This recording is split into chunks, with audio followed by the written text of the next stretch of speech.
Welcome to Creepy Vibes. Tonight, we're heading deep into the loneliest stretches of Texas highways where the road keeps going, but something unnatural always follows. These aren't just stories.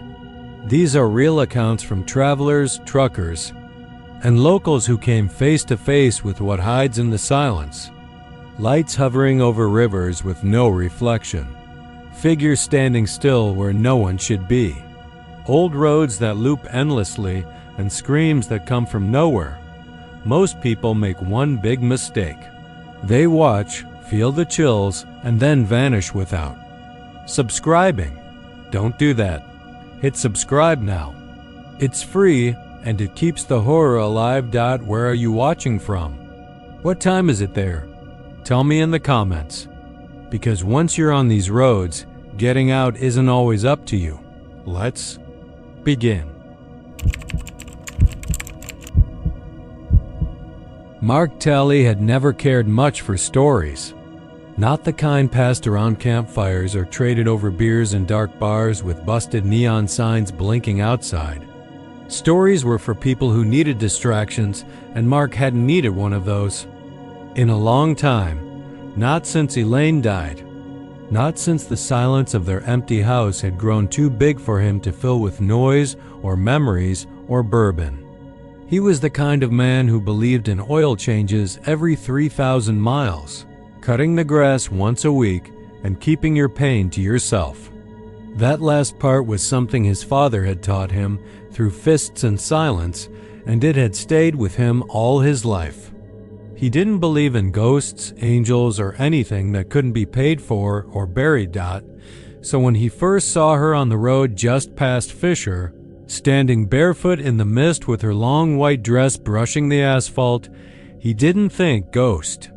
He thought drunk, lost maybe, or on something worse. This was Texas, and weird wasn't hard to find if you knew where to look. But this was different. He'd been coming back from a late dinner in Wimberley, a half-assed attempt to rejoin the living. It had been a year to the day since Elaine passed. Liver failure. Sudden. Cruel. Unforgiving. She'd gone from walking the dog to hospice in less than a month. He still hadn't moved her slippers from beside the bed. Still hadn't emptied the drawer where she kept the nail clippers and old letters from her sister. He wasn't sure what he was anymore without her, but he knew he wasn't right. He hadn't been right in a long time. It was about 2 o'clock in the morning. The fog had rolled in heavy, the kind that seemed to grow out of the ground instead of falling from the sky. He was winding his way through Devil's Backbone, a scenic route in the daylight but damn near supernatural at night. The kind of road where the guardrails are optional, the hills rise like vertebrae, and the deer play chicken with your headlights. Mark was nursing a paper cup of burnt gas station coffee and thinking about how badly he wanted a cigarette when the woman appeared. She was standing in the middle of the lane, not flinching as the truck approached, arms loose at her sides, head slightly cocked like she was listening for something no one else could hear. Mark slammed the brakes hard enough to make the tires screech. His coffee splashed across the dashboard. The truck skidded slightly to the right, gravel crunching under the tires. He swore out loud, heart hammering in his chest, and reached for the high beams. She didn't move. Her skin looked pale like paper soaked in milk. Her dress was soaked through, clinging to her frame in a way that made her look almost waxy, like something that had been underwater too long. But it wasn't the dress or the stillness or even the way her bare feet seemed untouched by the cold blacktop that set something screaming inside his chest. It was her smile. It stretched too far, past her cheeks, toward her ears. A rictus grin, pulled tight like someone had slit the corners of her mouth and stitched her face into a mask of joy. And her eyes, God help him, her eyes were locked onto his, wide, unblinking. Too white, like someone had scrubbed the irises clean. Mark's hand hovered over the gear shift. He didn't know what he was waiting for. A signal? A blink? A scream? She gave him nothing, just that awful, soul-drilling smile. Then, as he started to reverse, slowly and carefully, her head turned. Not her body. Just her head. It pivoted on her neck with a cracking sound, following the movement of the truck, smile never changing. Her eyes never broke contact. He didn't wait to see what she did next. Mark threw the truck into gear and hit the gas. The engine howled as he surged forward, swerving to avoid her. As he passed, he caught a glimpse of her in the side mirror. Her face was still turned toward him. Her smile stretched wider. Her mouth opened. He didn't hear it with his ears. He felt it, deep in his chest, like a memory dug out with a blade. Elaine, she whispered. Mark slammed on the brakes again, but the road kept moving. The trees blurred past. He realized the fog had swallowed everything. There were no stars, no landmarks, no signs, just a long black tunnel of road and the sound of his own breath. He made it home without remembering how. His hands were shaking as he parked. The house was still. The porch light flickered. The coffee had dried into a sticky ring on the dash, and his shirt was soaked in sweat. He stumbled inside, locked the door, and turned on every light in the house. Sleep didn't come. That morning, Mark found something waiting for him. On the windshield, smeared in a slow, wet arc, was the outline of a hand. Small, slender, too long in the fingers. Like someone had leaned close and dragged their palm. Across the glass, slow and deliberate, he checked the doors, checked the locks, checked the cameras he'd never bothered to install. He didn't go to work. He didn't eat. He sat in the living room staring at the TV, waiting for the static to start whispering, waiting for her to come back. And she did. Over the next few days, things got worse. His mirrors started fogging over for no reason, even with the air off. At night, he heard water dripping in the walls, though every pipe in the house was dry. One night, he walked past the hallway mirror and saw her face just over his shoulder, grinning at him through the glass. He turned. Nothing there. The whisper came again, in the truck, in the shower, in the white noise between channels. His wife's name, always in that same voice, soft, delighted, as if Elaine wasn't gone, as if she was still somewhere close. He drove back to the Backbone a week later. He had to know. He told himself it was for closure, for peace. But the truth sat heavier than that. He couldn't sleep, couldn't think. The world had narrowed to a tunnel, and at the end of it was that smile. He parked near the curve where he'd first seen her. The fog was waiting. He stepped out of the truck, boots crunching gravel, and called out, not sure who he expected to answer. The wind pushed through the trees. The air grew cold. And then she stepped onto the road again. That same dress, same feet, same smile. He didn't run this time. He stood frozen as she came closer, her arms swaying with a strange, almost hypnotic rhythm. Her feet didn't quite touch the ground. Her mouth opened again. Her voice wrapped around his spine like cold fingers. "Elaine misses you," she whispered. He felt something give way in his chest, something deep and broken. Grief, guilt, madness, all braided together like a noose. The next morning, his truck was found on the side of the road. Engine running, door open. No sign of Mark. The only thing left behind was the windshield, smeared with a single word: stay.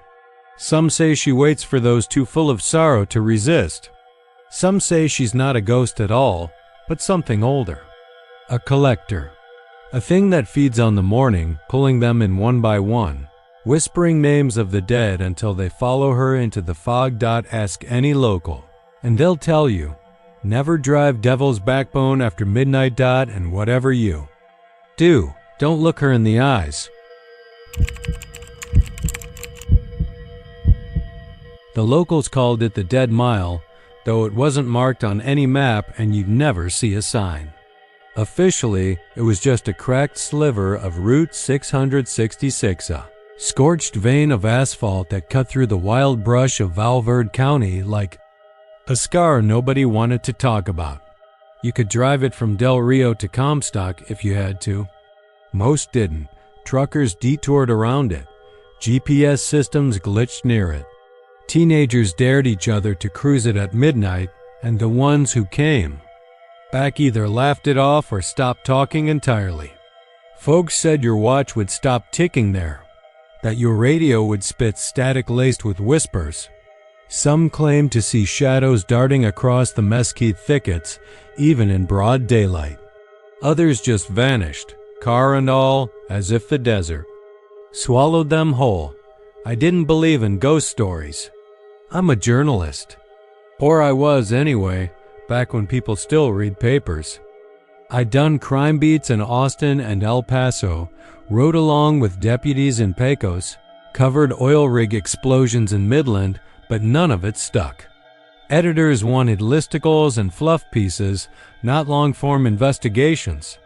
So when my cousin Jackson called from Del Rio and told me about the Dead Mile, I figured maybe I'd finally found something worth digging into.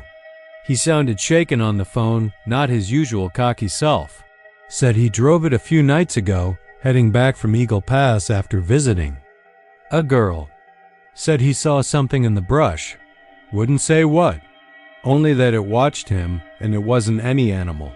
He hadn't slept since. I thought maybe he was high or rattled from lack of sleep. But I owed him. He saved my ass more than once. Back in high school when we'd get into trouble. So I packed my gear, grabbed my camera, and drove west. Del Rio was dry and dusty.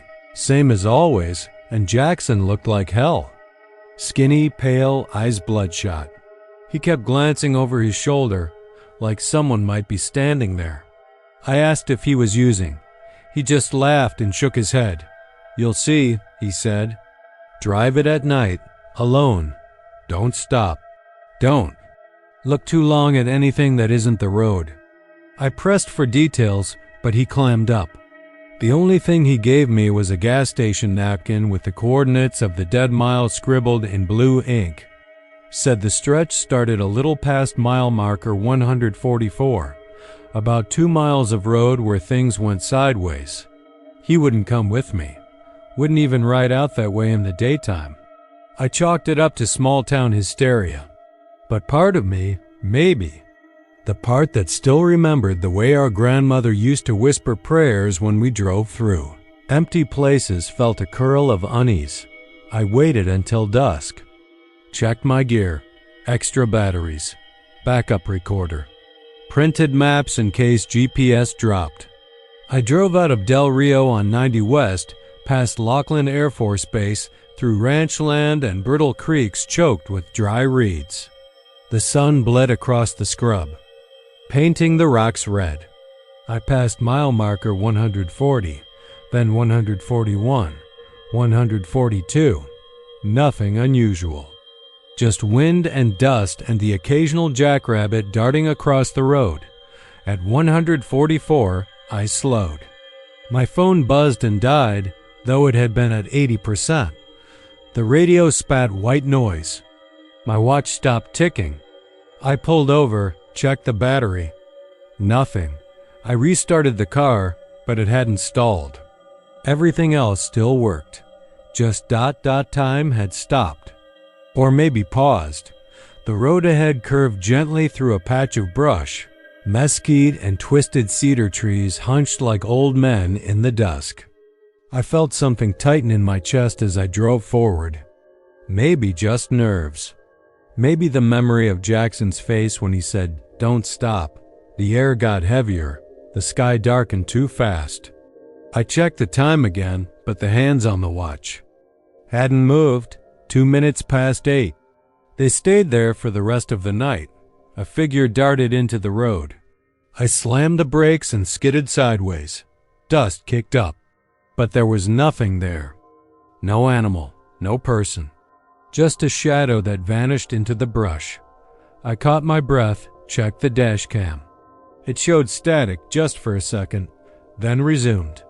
The recording showed nothing in the road, just empty blacktop, I kept going. The trees pressed closer. The headlights barely cut through the dark. There was no moon, no stars, just black sky and the distant hum of wind over dry rock. I started to sweat. Not heat, fear.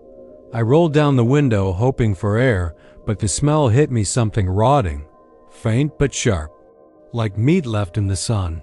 I gagged and rolled it back up. My hands trembled on the wheel. Then I saw it. Standing just off the road, behind a clump of cedar, was something tall. Too tall. 7, 8 feet at least. It was thin, but not human thin. Its limbs were long, jointed in the middle like a spider's. I caught a glimpse of its face in the high beams. No eyes, just stretched skin where eyes should be.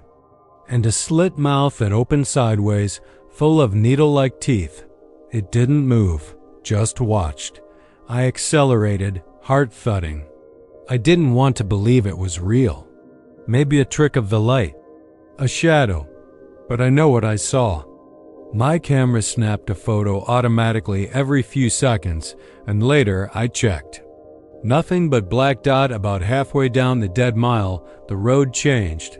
The pavement cracked wider. Fissures like claw marks scraped through the asphalt. The trees bent in toward each other, forming an arch. Something ran alongside the car. I heard it thumping, four-legged maybe. I didn't look. I kept my eyes on the road like Jackson told me. But I felt it, just out of sight, keeping pace. Then came the whispering. Soft at first, barely audible over the engine. Then louder. Voices. My mother's voice. My dead grandfather's laugh. A girl I dated in college crying. All overlapping. I turned off the radio. It kept going. I screamed at them to shut up. They did. All at once, and that's when the thing slammed into the side of my car. It hit hard, knocked me into the opposite lane. The wheel jerked, tires screamed, and I fought to stay on the road. I saw its hand or whatever passed for a hand claw. Across my windshield, it had too many fingers. 6, maybe 7. They scraped deep gouges in the glass, not breaking it but leaving marks like frost. Then it was gone. I didn't stop. I couldn't. The air felt thick, almost liquid. My limbs were numb. My thoughts weren't mine anymore. I had memories that didn't belong to me. A man in a military uniform screaming in the dark. A girl bleeding. In the passenger seat of a burning car. A cold room full of drowned children. I don't know where those images came from. I still dream about them. Still wake up choking. When the road ended, everything snapped back. The radio clicked on mid-song. My watch ticked. My phone buzzed back to life. The sky was still dark, but normal. Stars overhead, moon in the east. I pulled over and threw up on the side of the road. My legs wouldn't stop shaking. I went back to Jackson's house the next morning. He was gone. House locked. Neighbors hadn't seen him in days.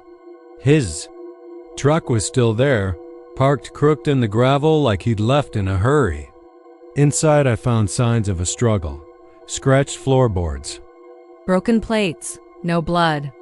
Just that same foul smell I'd caught on the dead mile. I tried to report it. Sheriff didn't take me seriously. Savs Jackson probably skipped town. I showed him the photos, static, black frames. One of them, though, showed something faint, a shape in the trees. Blurry. Could have been anything. Could have been nothing. But I know better. I've driven a lot of roads since then. Desert highways. Forest back roads.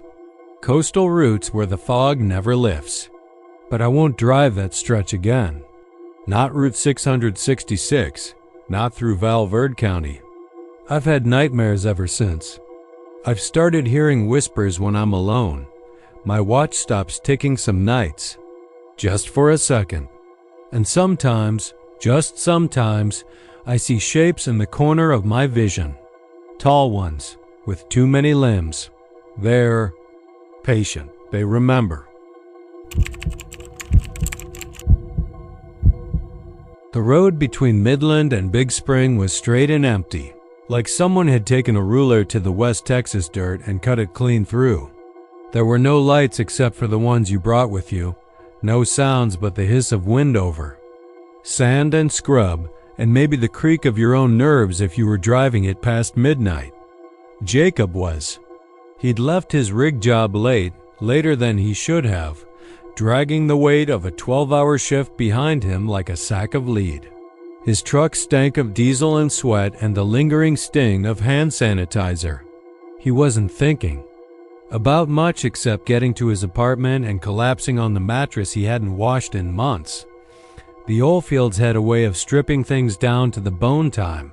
Conversation, the people who came and went like tumbleweeds. He'd seen men lose fingers in marriages out there. The land didn't care. It just took. He was sipping the last lukewarm swallow of a gas station coffee when he saw her, standing on the shoulder, maybe 10 feet from the road. A woman, backlit by the red glow of the moon low on the horizon, standing like she was waiting for someone. She had on a pale blue dress that didn't belong out there. Not in that grit-covered wasteland. No jacket, no bag, just that long cotton thing that clung to her legs in the wind. She didn't have her thumb out, didn't wave, didn't do anything but look straight ahead like she was watching some point on the road that hadn't arrived yet. He passed her at 65, instinct screaming not to stop. But something about the way she stood there, so still, so deliberate, itched at the back of his skull. It was stupid. Dangerous, maybe.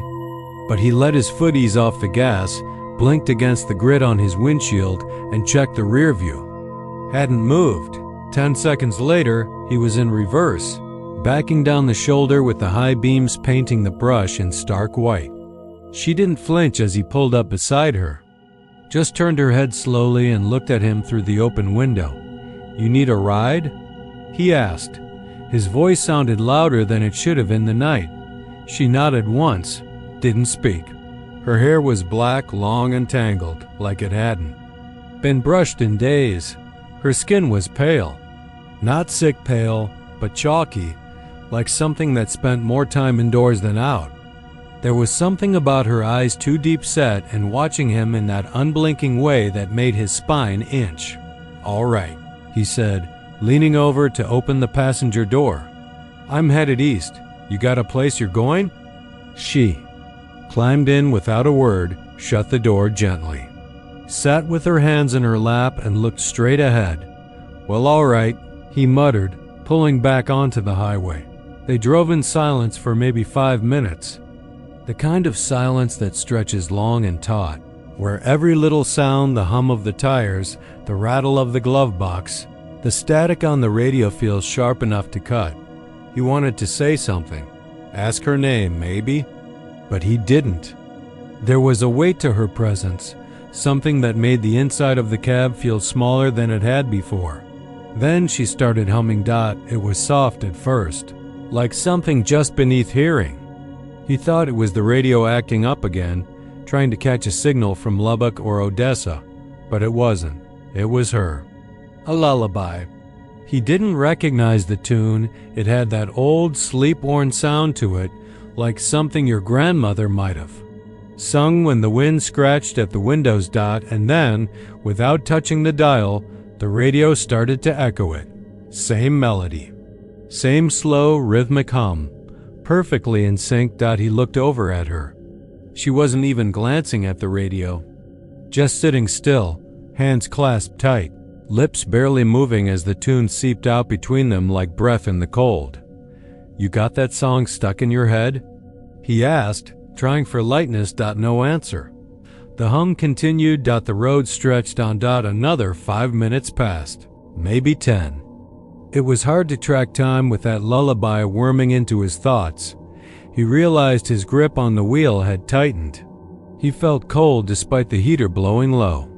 When he looked down at the temperature gauge, the needle was fine, but the air still felt wrong, thinner, like he was driving up a mountain he couldn't see. "All right," he said, clearing his throat. "Where do you need to get dropped off?" No answer. The humming stopped. She turned her head slowly again and looked at him. Really looked at him. "I think," she said softly, voice raspy like old paper, "you've already passed it." His chest tightened. He looked at the odometer. He'd only gone about 30 miles from where he'd picked her up. There hadn't been a turnoff or crossroad. Nothing but oil derricks, nodding like tired horses in the moonlight. "What did I pass?" She smiled. Small.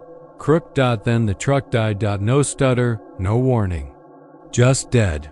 The engine cut out, the lights dimmed, the radio snapped to silence. They rolled to a stop on the shoulder, the dark swallowing them like a mouth. He turned the key. Nothing. What the hell? He muttered, banging the wheel. She was staring out the window now, the same way she had when he first saw her focused on some invisible point in the darkness. The moon had slipped behind a cloud, and the world outside the truck was black. Not just nighttime black, pitch black. Like light had forgotten how to work. "Okay," he said, trying to keep his voice steady. "We're gonna sit here a minute, let the engine cool down, try it again." She didn't respond. Instead, she began humming again. And so did the radio. It came back on only the hum, no other sound. No static, no feedback. Just the lullaby, slow and steady, as if the truck itself was remembering something. He felt something move in his chest, like a cold hand pressing beneath his sternum. He reached to turn the dial, but it wouldn't budge. The knob turned, but the sound stayed the same. It was like the radio was stuck on one impossible station. Her. "What is this?" he asked. Her. Head tilted. "You shouldn't have stopped." Then she opened the door. The lights flickered once, just enough for him to see that the road outside wasn't a road anymore. The asphalt was cracked and broken, bleeding up tufts of grass that twitched. In the wind, the signs were missing. The stars overhead were wrong. Spaced out like a pattern he didn't recognize, some geometry that made his head hurt to look at. She stepped out onto the dirt. He shouted for her, but his voice was swallowed by the wind that came out of nowhere, hot and sharp and smelling of burnt oil and old blood. Then she was gone, not walking, not running, just gone. He sat there, frozen, lungs locked up, the hum still leaking from the radio like the memory of a song you heard in a nightmare. After 10 minutes, the truck started. Again, just like that. The lights came on. The engine turned over. The hum stopped. He drove the rest of the way in silence, not looking in the rear view. 3 days passed before he turned the radio back on. He was halfway through a beer, trying to shake off the itch that had been crawling under his skin since. That night, when he reached over and hit the power button, nothing. Then, crackling. And then it started playing the lullaby. Same notes. Same rhythm. He tore the radio out the next morning. Disconnected everything. Smashed it with a hammer in the garage. But at night, when everything was quiet, he could still hear it. Just beneath the edge of hearing. And sometimes when he passed other empty stretches of road out near the fields, he'd see her again, standing where no one should be, waiting. Always waiting and humming. The first time anyone noticed the blue light was a Tuesday in early November, just outside the town of Whitmore, Texas. A 2-lane stretch of Highway 281 runs like a scar through the desolate hill country, where cedar trees grow gnarled and thick, and the wind smells like dry dirt and rust. The kind of place that turns pitch black after sundown, no traffic for miles, the kind of quiet that feels heavy in your chest. Whitmore isn't on most maps anymore, just a smear of boarded-up houses, a broken gas station, and the shell of an pavilion. Old Baptist church that leans sideways like it's tired of standing. Folks used to call it First Hope Church. but nobody had stepped foot inside since the fire in '89. People said it was lightning, but there hadn't been a storm that night, and the sky was clear enough to see stars bleed into the horizon. After that, the church was left to rot. Teenagers would dare each other to go in, but the town sheriff put a stop to that once a boy fell through the floor and broke both his legs. That was back in '96. Since then, it just sat there, collapsing bit by bit into the field behind it.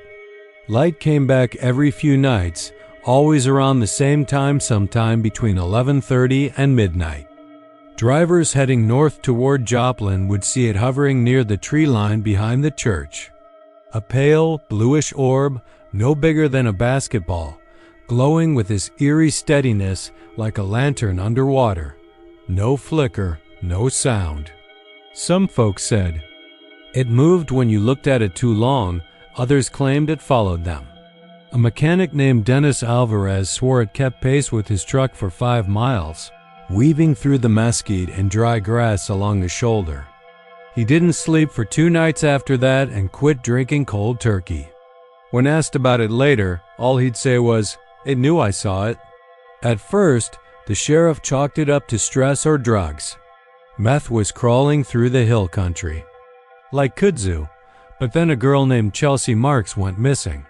She just turned 21 and had been driving back from a party out near Lampasas. Her phone pinged a tower near Whitmore at 11:47 p.m. She was found 3 days later, standing barefoot in a field 20 miles south of where she'd disappeared, clothes torn, covered in dust and scratches, like she'd crawled her way out of the earth. She didn't remember anything, just the light. She said it was beautiful. She said she followed it because it called to her dot. After that, more reports came in. Always the same story. A glowing blue light near the old church. If you ignored, it just hovered. But if you turned off the road, if you tried to chase it, well, that was something else entirely. People would go missing. Some for hours, some for days. They always came back changed.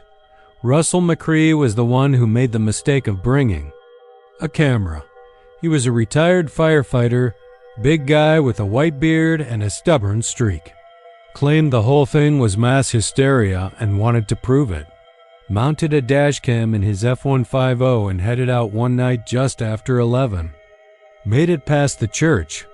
At 11:38, his truck came to a full stop on the side of the road. The camera caught the light faint at first, just a bluish shimmer between the trees. Then it got closer. The video got grainy, colors started to bleed.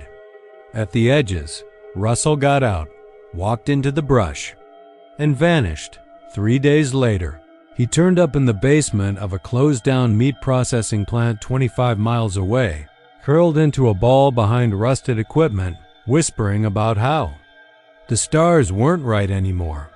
His eyes didn't track properly, like one was always focused on something just behind your shoulder. He didn't talk much after that. Took his own life 6 weeks later. The camera footage corrupted past the point of the light getting close. Just a high-pitched static hum and flickering frames of something too fast to see.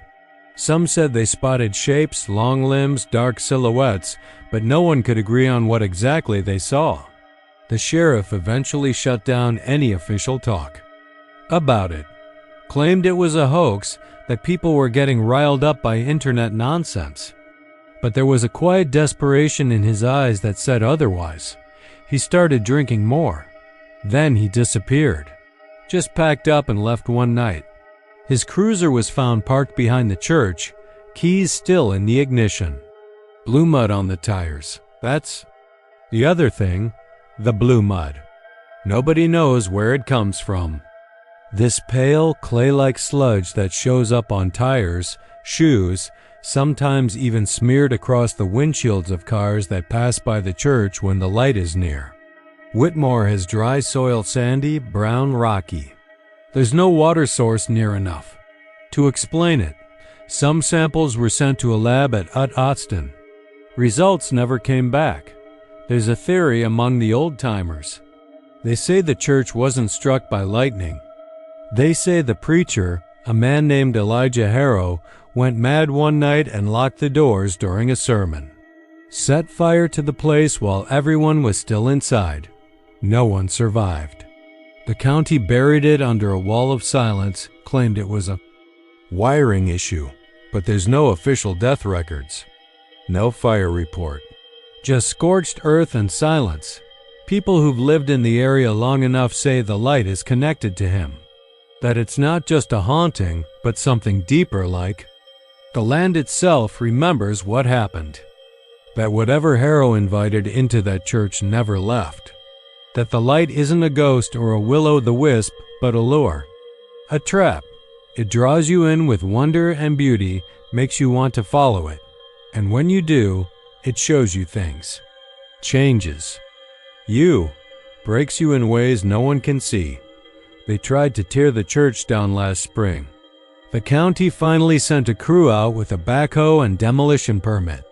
They managed to get the steeple off before the foreman's son, a kid named Darren, went missing during lunch. Found him 2 hours later in the crawl space beneath the floorboards. Unconscious, lips blue, whispering in Latin. The project was abandoned. Equipment left to rust in the field. Now the light shows up more often. Some nights there's more than one. Locals keep their windows covered. Folks drive the long way around Whitmore even if it adds an hour to their trip. Truckers talk about seeing it in their rearview mirrors, hovering just behind the trailer, pulsing like a heartbeat. Radios cut out when it gets close.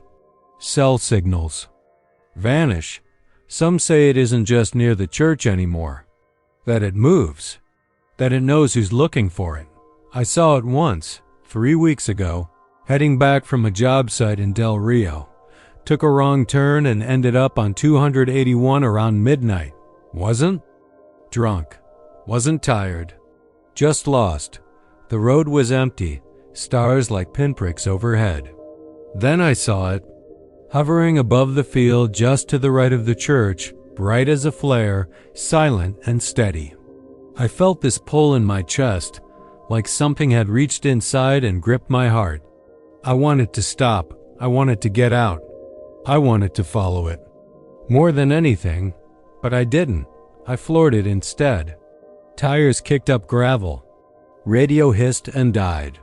I swear to God, for a moment I saw something in the trees, a tall shape, thin as a shadow, moving against the grain of the branches. Watching. Waiting. I made it home by dawn. My rear bumper was covered in blue mud dot now. Sometimes I see the light. In my dreams, always hovering, always waiting. And sometimes I wake up with dirt under my fingernails and the taste of ash in my mouth. I don't remember getting out of bed, but I remember the light. It remembers me too. They were already fighting when the car broke down. Hot wind rattled through the cracked windows of the old Corolla, and the SE had long since given up. Marcy sat with her arms crossed, glaring out the passenger side, while Tyler leaned forward, over the steering wheel, tapping his thumb nervously against the vinyl. The road stretched flat and empty in both directions, that typical Central Texas nothingness, a 2-lane strip of cracked asphalt flanked by bar ditches choked with mesquite, sun-bleached grass, and God knew what else. You didn't fill. Up in Lockhart, did you? Marcy muttered. I thought we had enough. Well, you didn't, and now we're stuck outside Lulling in the middle of nowhere with no reception. Tyler didn't respond. He popped the hood and stepped out, the door creaking behind him. The sun was going down fast, slouching toward the horizon like it couldn't be bothered to stay up any longer. The last of the light turned the clouds orange and gold, made the grass shimmer like something alive. Marcy stayed in the car, arms tight around herself. She didn't want to admit it, but something about this stretch of road had made her uneasy the moment they'd taken the wrong turn out of Lulling. Tyler insisted he knew a shortcut to I-10, but now the map app was dead and the GPS hadn't. Moved in 5 minutes. Nothing ahead but straight road and the bar ditch beside them yawning deep, filled with shadows and buzzing crickets. She tried to scroll through her contacts, but the signal bar was gone. She put the phone down and glanced in the side mirror. Tyler was bent over the engine, frowning into the radiator like it had personally insulted him. That's when she heard the first scratch dot, not from the engine, not from the trees. Under the car, a dry, slow scrape, like something with long nails brushing the undercarriage. She froze, her spine stiffening. Then it came again. A rasping sound, faint but distinct. Then silence. "Tyler?" She called out, her voice thin. He didn't answer. She turned around in her seat and opened the door. "Did you hear that?" "What?" he said, wiping his hands on his jeans. "It's probably just a branch or something. Something caught under the car. I'll check."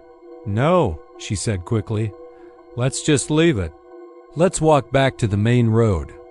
Maybe someone will drive by. Marcy, it's 10 miles back. No one's gonna come out here this late. Just stay in the car. I'll get under it and see." She wanted to argue, but something in his tone told her not to. He laid down on the pavement and scooted under the car, grumbling. Marcy bit her lip, watching the fading sun dip below the tree line. A breeze rolled across the field, carrying the smell of old oil and burnt rubber and something else, something sour. Like meat left out in the heat too long, Tyler's voice echoed. From beneath the car, "What the hell?" She leaned down. "What is it?" There was a pause. "I don't. There's something wedged up here. Looks like a burlap sack or..." Wait. A sudden thump, then a sharp yelp, then silence. "Tyler?" She called. Nothing. Then his hands gripped the edge of the car and he pulled himself out, but it wasn't Tyler's face. It wore his skin, his hair, his eyes, but something in the eyes was wrong. Too wide, too still. And when it smiled, it did it all at once, like it didn't know how a human face should move. Teeth too even. Lips too red. "Found it?" it said in Tyler's voice. Marcy screamed and scrambled back into the car, slamming the door and locking it. Her hands trembled as she fumbled for the key in the ignition, but it was gone.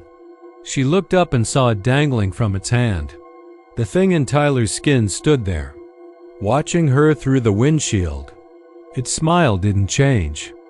It tilted its head, then began to walk slowly around the car, trailing its fingers along the metal. "Come out," it said softly. "You don't want to stay in there." She grabbed her phone again. Still no signal. The battery was down to 3%. "Hi." "Know your name, Marcy," it whispered. She pressed her hands over her ears. Marcy Louise Kendrick. Born April 2nd, 2007. You used to bite your nails until the skin bled.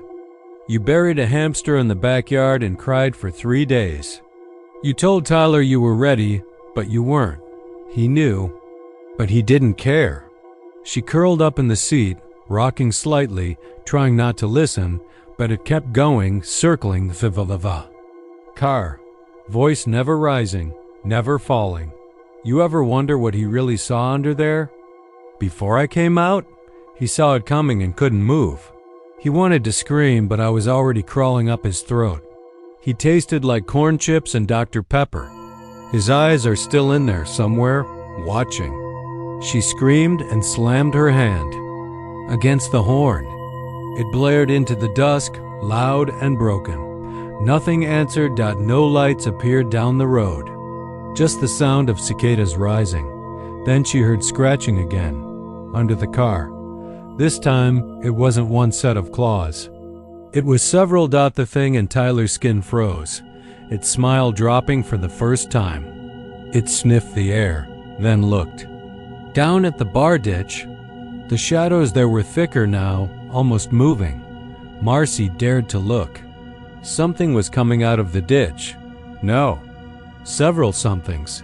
They moved like spiders, but bigger. with slick, hairless limbs that bent wrong and eyes that glinted wet in the dim light. They crawled up the sides of the road like children climbing out of a pool. 7 or 8 of them, silent and jerky. The Tyler thing backed away, face twitching. "You're not supposed to be here. This one's mine." The things didn't answer. They turned toward Marcy. "No." The Tyler thing shrieked. "She's already marked." Then they were on him. It happened fast, too fast. They dragged him down, peeling the skin from his body like tissue paper. Underneath wasn't blood. It was gray and soft and shivering, like jellyfish meat. It screamed in a voice that wasn't human, a long metallic howl, until one of them drove a sharp, shining limb through its throat and the noise stopped. Then they turned to her. Marcy couldn't move. Her muscles wouldn't respond. Her heart beat so hard she thought it would explode in her chest. One of the creatures reached the car and pressed a hand, if you could call it that, against the window. Its flesh was semi-transparent, full of wriggling threads like worms in a jar, and then it whispered her name, not aloud. In her head, it showed her things. Images flashing through her brain too fast to focus on, an old church filled with bones, a face stitched shut with wire, a map with blood running down it, a giant black lake under Texas. She screamed and everything went black. When she woke, it was morning. Bright, blistering heat. A trooper's voice on the radio. Her eyes opened slowly, burning. She was alone in the car. The door was ajar. They found her walking down the road barefoot, eyes wide, skin pale, mumbling Tyler's name. No body was ever recovered. No trace of Tyler. The car had no scratches. No signs of struggle. The troopers chalked it up to heat stroke. A teenage girl breakdown. One of those stories that just didn't add up, but Marcy didn't speak for months. When she finally did, all she ever said was the same thing again and again. They know your name. And sometimes at night, along that same road outside Lulling, drivers say they see a boy on the shoulder, just standing there, waiting. The sun was already low over the Texas scrubland when Kyle Morgan parked his truck just past mile marker 127 eastbound I-10.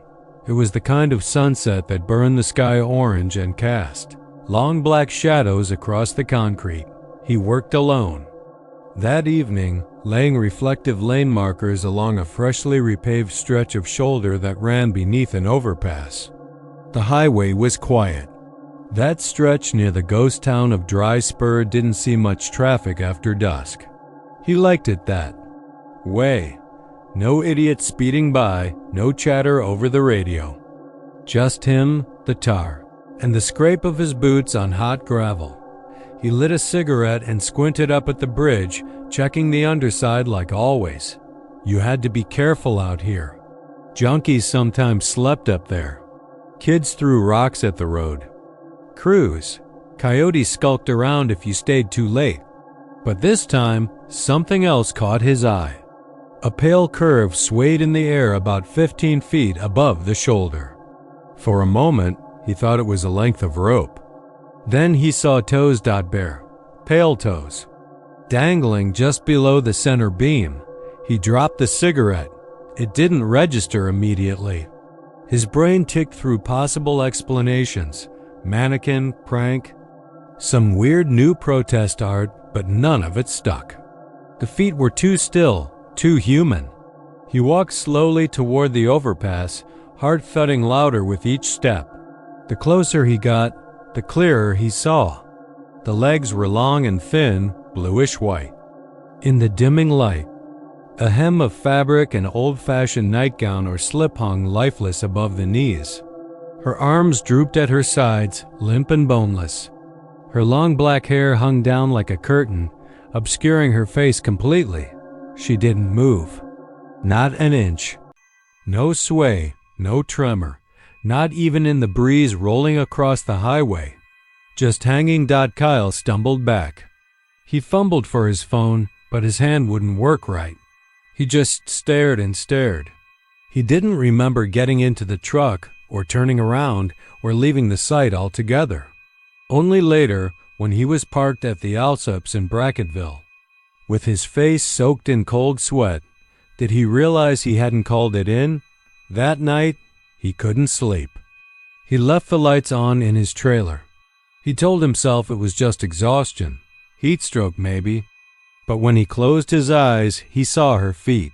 Saw her hanging there in the dark under the overpass, eyes unseen, hair covering her face like wet. Weeds. He didn't dream exactly, more like fell into a black hole where he couldn't move, couldn't breathe. Then the smell came. It wasn't rot like he expected. It was perfume. Thick, choking perfume, sweet and powdery, the kind his grandmother used to wear, but turned rancid somehow, like it had been left in the sun for decades. He was submerged in it. The scent filled his lungs, seeped into his skin, coated his mouth. He gasped and swallowed it. And through it all, something shifted behind him. Something in the shadow. Not touching him exactly, just waiting, watching. Patient. He woke up choking, with blood running from his nose and pillows soaked in sweat. The trailer reeked faintly of perfume. Kyle didn't go to work the next day. Didn't call in either. He sat on his couch with the blinds drawn and the TV off, just listening. Every sound outside made his skin crawl. By evening, he finally worked. Up the courage to call his supervisor and tell him about the body. The call went sideways fast. "There's nothing under that overpass," Ray said. "I sent a crew out there first thing this morning. They didn't see anything. No signs of anyone. No prints, no rope, nothing." "That's not possible," Kyle muttered. "Maybe you were tired." "Long hours, heat'll mess with your head. You want some time off?" Kyle hung up. He didn't want time off. He wanted proof he wasn't losing his mind. By dusk, he was back. On I-10. Same mile marker. Same overpass. He parked the truck and stood by the shoulder for a long time, just staring up at the spot where the body had hung. The wind was picking up. Dry grass rustled like whispers. Nothing dangled from the beams. Now. But he smelled her before he saw her. That perfume again. Sickly sweet, too strong to be wind-blown. It filled his nose and crawled down his throat. He turned, retching, and saw her. Not hanging this time. She was standing in the middle of the road. Her gown was soaked like she'd just come out of a lake. Her hair still hung across her face, black and matted, and her hands were twitching at her sides, fingers dancing like they were looking for something to grab. She didn't move toward him. Didn't even look up. Just stood there in the dark, with the wind blowing around her and the sound of her shallow, gurgling breath filling the silence. Kyle didn't remember turning or running. He was just suddenly in his truck, engine roaring, spinning gravel as he tore away from the overpass. In the rearview mirror, she was still there, standing dead center in the lane, unmoving, her head just starting to lift. He drove all night. Didn't stop until he hit San Antonio. He checked into a motel and didn't tell anyone his name. Didn't call his boss. He left his phone in a rest stop garbage can somewhere around Kerrville. For 3 days, he stayed in that motel, lights on, shower running, TV playing static. The perfume still came. It clung to the curtains, to the bed sheets, to his skin. He scrubbed himself raw and still smelled it. He didn't sleep out. When he finally passed out, he dreamed again. Drowning this time, not in water, in silk. Heavy, black. Silk that pressed against his face and crawled into his mouth. Hands pulled at him in the dark. Thin, boneless fingers wrapped around his throat. He couldn't scream, couldn't breathe. And somewhere, far off, he heard her voice whispering. Not words, just noise. A sound that felt like it didn't belong in the world. He awoke with bruises on his neck and dried blood in his ears. The motel manager found him that morning sitting in the parking lot, barefoot, muttering to himself and staring at the overpass, visible in the far-off distance. He'd driven back in the middle of the night. They didn't know how. The truck was still in San Antonio. They never found her. No body, no record of anyone matching the description. But Kyle sees her sometimes, even now, on overpasses, in the shadows behind gas stations, in puddles that shouldn't reflect anyone at all. Every time he closes his eyes, she's there. She's always hanging, always waiting. And the smell of perfume never fades. It was just past 2 o'clock in the morning when Hank Delray first saw the boy on the highway. He was running a long haul from Lubbock down to Del Rio, taking the old route through Abilene and cutting south on 277. It wasn't the fastest, but it kept him clear of the endless construction around Austin. He liked the stillness out there. The dark ribbon of roads slicing through empty West Texas scrubland soothed him in a way cities never could. Besides, the radio barely came in out there, and Hank liked the silence. He liked to think, or forget. His Kenworth was humming smooth, headlights blazing a pale yellow arc down the center of the road. The only company he had was the rhythmic thump of tires over the seams in the asphalt and the low drone of the diesel engine. On either side, darkness pressed in mesquite trees and brittle grass vanishing into pitch. The stars out there were like powdered sugar dumped across black velvet. He didn't see the boy at first. Just a flicker of something in the distance, a shimmer at the edge of his high beams. A deer maybe, or a lost dog. Then the lights hit the child full on, and Hank's heart gave a hard thump in his chest. He slammed the brakes, lurching forward against his seatbelt. Tires screamed against the pavement as he fought the wheel, swerving slightly to avoid a head-on. The truck groaned and hissed to a stop, a plume of dust and smoke rising in the moonlight. For a long second he just sat there, breathing hard, hands white-knuckled on the wheel. The boy had been standing in the middle of the highway, not crossing it, not running, just standing, barefoot, wearing what looked like an old white t-shirt and shorts, clothes so pale they seemed to glow in the headlight beams. His arms were limp at his sides. His head had been cocked slightly, like he was listening for something just out of reach. Hank's eyes darted up to the rearview mirror, scanning the road behind empty no kid. Christ, he muttered, wiping his sleeve across his mouth. No way he moved that fast. He popped the brakes and reached for the door handle, squinting out into the dark. The moon was bright enough to see the scrubland stretching away on either side. No sign of movement. No houses. No cars. But then he heard a soft rustling. Sound, close, inside. He turned his head slowly, the hairs on his arms rising before he even saw the boy. The child was in the cab, perched in the sleeper behind the passenger seat. Same pale shirt, same tilt of the head. His feet didn't touch the floor. He was grinning, just sitting there with that frozen little smile, eyes too wide, staring right at Hank like he'd been riding with him the whole way. The cab reeked suddenly of something old and sour-like. Wet leaves and mildew, the stink of something that had been left to rot in the heat. Hank recoiled hard, jerking back against the seat. How the hell did you get in here?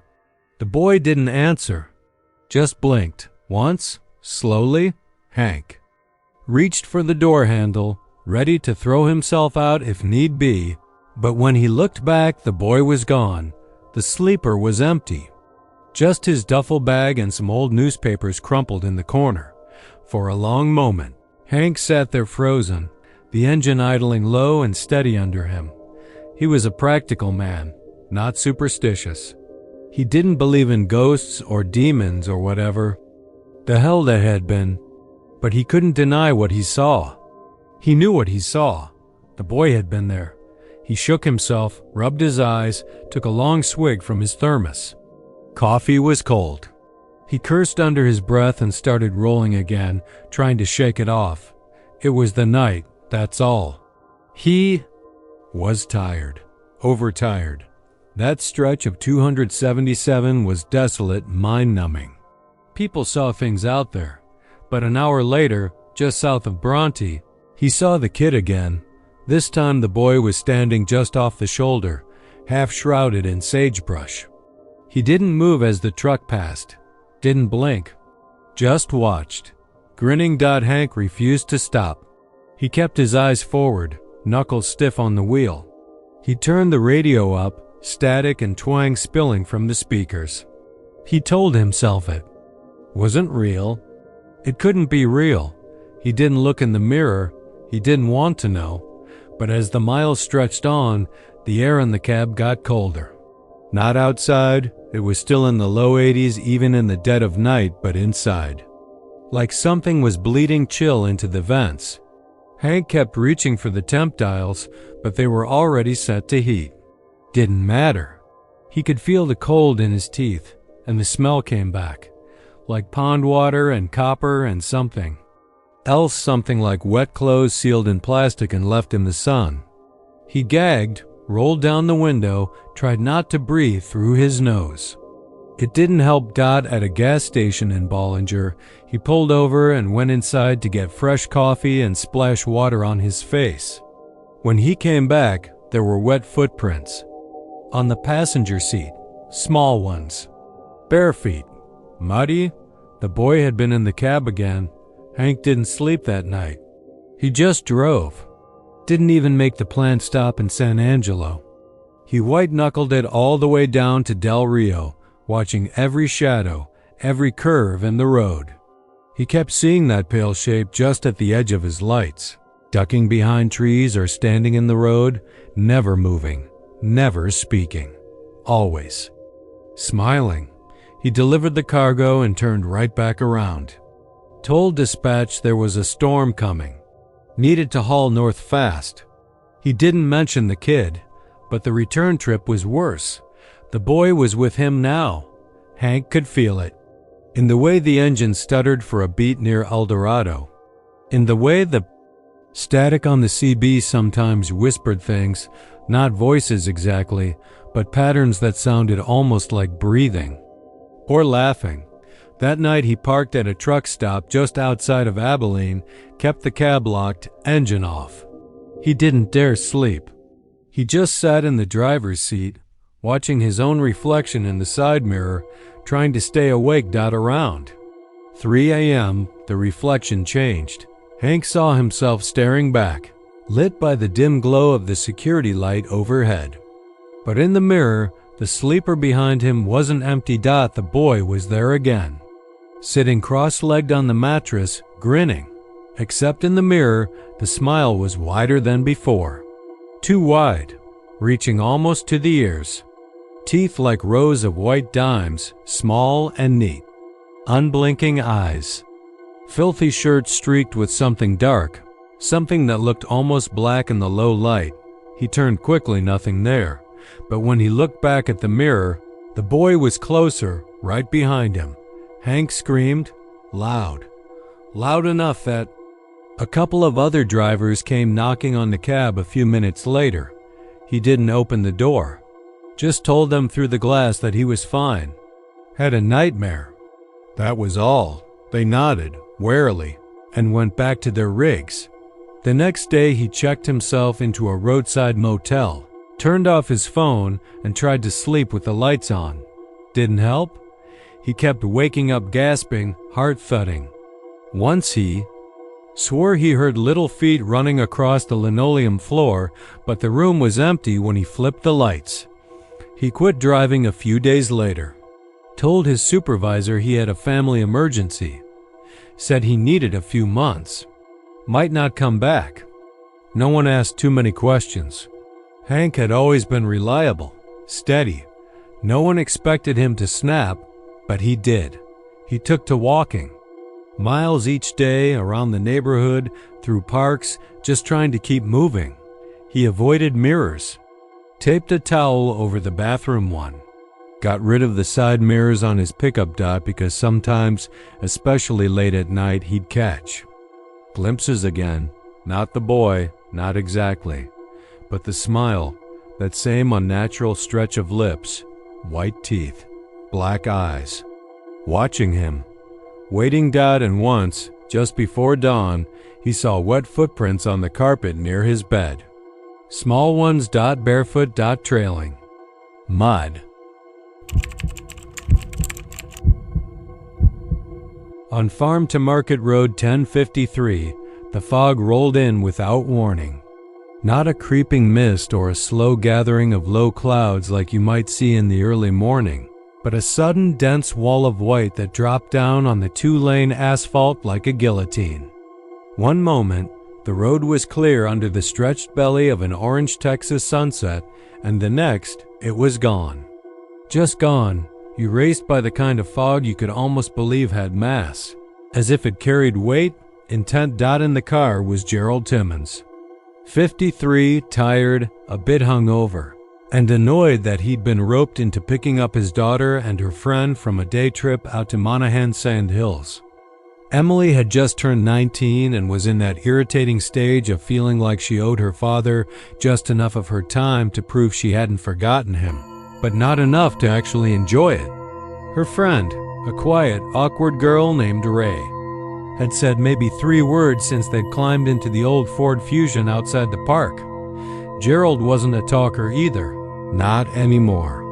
30 years on oil rigs, 12 of them offshore, had wrung most of the social out of him. These days he preferred the silence, the desert stretches of Texas where you could drive for miles and not see another soul. He liked how the land seemed to hum low beneath everything, like it remembered older things than men and fences and towns with names like Koyanosa and Imperial. The girls had started nodding off by the time they reached the junction south of Imperial. That's when the fog hit. At first, Gerald thought it was smoke. He instinctively turned off the AC and rolled the window down halfway, sniffing. Nothing. No burn. No scent at all. He slowed the car, leaned forward against the wheel. The road, which had been etched in cracked gray concrete with faded white lines, now dissolved into white ahead of them.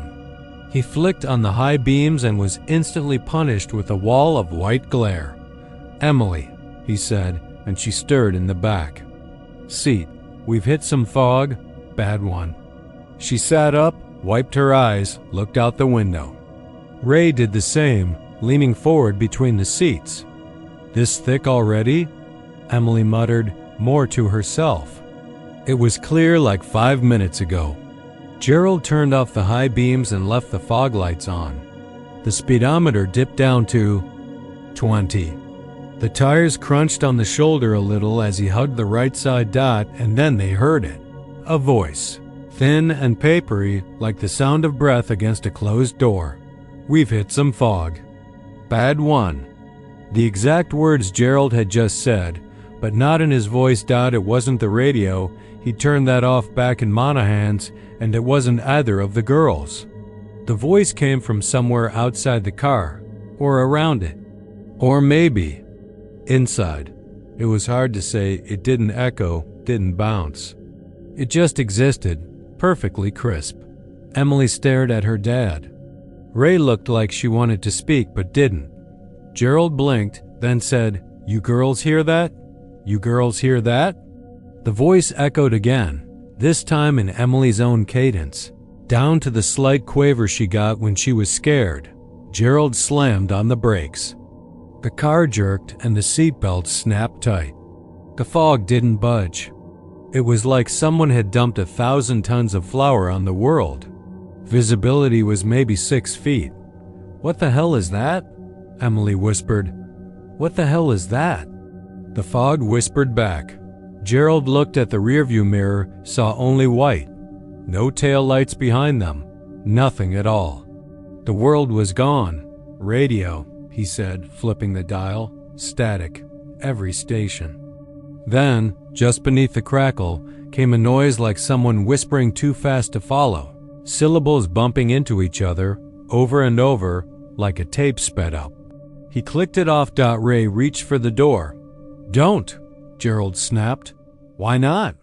she asked, her voice barely audible. "Why not?" Something about the tone of the fog's mimicry changed. It wasn't just repeating anymore. It was learning, testing. Ray's hand froze. Gerald pressed the gas, inching the car forward. 10 miles per hour, 15. He focused on the white line. On the edge of the road, the only reference left. Then came the sound of a child crying. A high, sharp, pitiful wail echoing through the mist. The kind of cry that didn't come from a tantrum or scraped knee, it came from something lost. Something alone. Emily clapped her hands over her ears. "Don't listen to it," Gerald said. "Don't listen to it." But it was too late. Ray turned toward her window. "It's a little girl," she said, her voice distant. "There's nothing out there," Gerald said firmly. "We're not stopping. We don't open the doors. We keep going. We keep going." The wailing grew. Louder, closer. Then it stopped. A new voice spoke, slow and soft and almost kind. "Emily, let me in." Emily gasped. That sounded like Mom." Gerald turned to her, his face drained of color. "She's dead, Em." "I know, but she's dead, Em." That time the voice wasn't from the fog. It came from the back seat. From behind Ray. Ray screamed. The interior lights blinked once. Then darkness again. Gerald stomped the gas. The engine whined, but the car didn't move faster. The fog was pressing now, not just around them, but into the car. The cold was palpable, sinking into their skin like moisture. Voices rose, not one, but dozens now. Whispering, chattering, giggling, muttering. A cacophony of repeated memories. Gerald heard the voice of his brother, who died in a drilling accident 15 years ago. "Your fault, Gary. Always was." Emily heard the final voicemail her. Mother had left before the car crash. Ray sobbed, saying, "I don't want to hear it again," but the fog didn't care. The whispers grew more intelligent. They asked questions. They gave answers the passengers never spoke aloud. "Why did you keep the gun, Gerald?" "Do you really think she forgave you, Emily?" "Ray, tell them what you did at the quarry." The car began to slow again, engine straining. Ahead, through the thickening haze, faint lights appeared, red and blue, blinking in a slow rotation. A police car? "Keep driving," Gerald muttered. "Keep driving." The fog hissed as they approached. The lights resolved into a shape, a wreck. A car, same make and model as theirs, crushed against a tree that shouldn't have been there. On a road that shouldn't have had any trees. Inside, 3 figures. Still. Broken. Twins of the living. Emily screamed. Ray vomited on the floor. Gerald slammed the brakes. Everything went black. When Gerald opened his eyes, the fog was gone. The road was empty. Sunlight poured over the plains. Birds chirped. The car was parked neatly on the shoulder, engine off, keys in his lap. Emily and Ray were gone. Only the faintest trace of a whisper lingered, somewhere in the back of his mind. "We keep going." It started the way these things always do, quietly, unnoticed, like the shifting of dust in the desert wind. Palo Duro Canyon had always been a place with stories. Cowboys and Comanches, spirits in the rock, strange echoes off the cliff walls.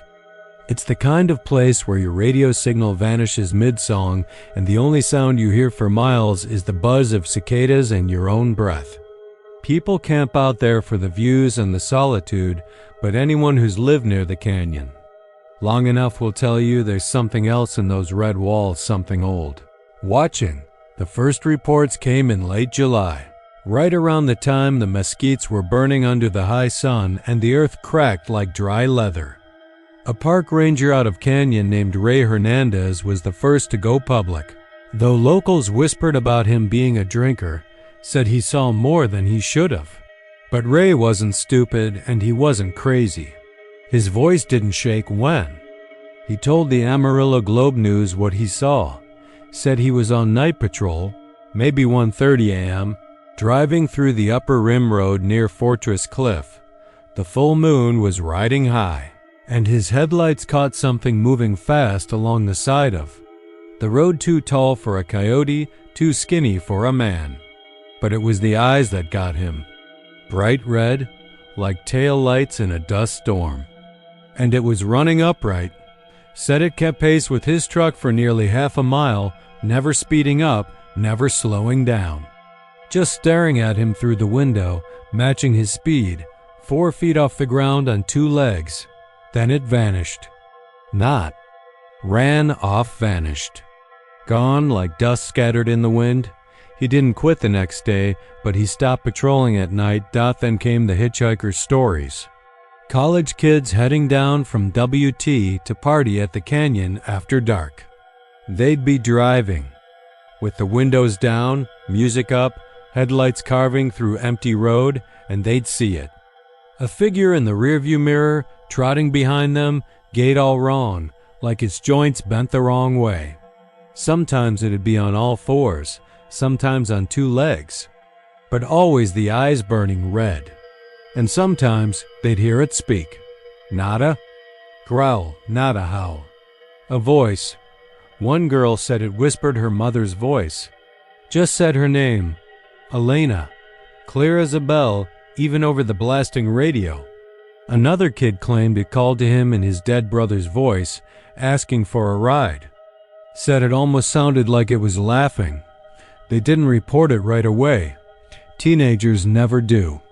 But the stories spread, as they do in towns like Canyon, and by the end of August, the sheriff had posted a warning not to hike after dark. No. One admitted it was because of the coyote, but folks knew. You can say it was all imagination. The heat messes with your head out here, and the isolation gets to you. But then there was the Morgan family. They were camping out at the park. Mom, Dad, 2 kids. Took one of those primitive sites down in the floor of the canyon, near the river, no electricity. Good for stargazing. They set up late, grilled burgers, let the kids roast marshmallows. The sun went down blood red and the wind got sharp. Sometime after midnight, the father, Brian, stepped out of the tent to take a piss. Said he saw something standing at the edge of the clearing, tall, too thin, with the shape of a coyote, but not quite. Snout too long, arms too long, standing like a man. He froze. The thing didn't move.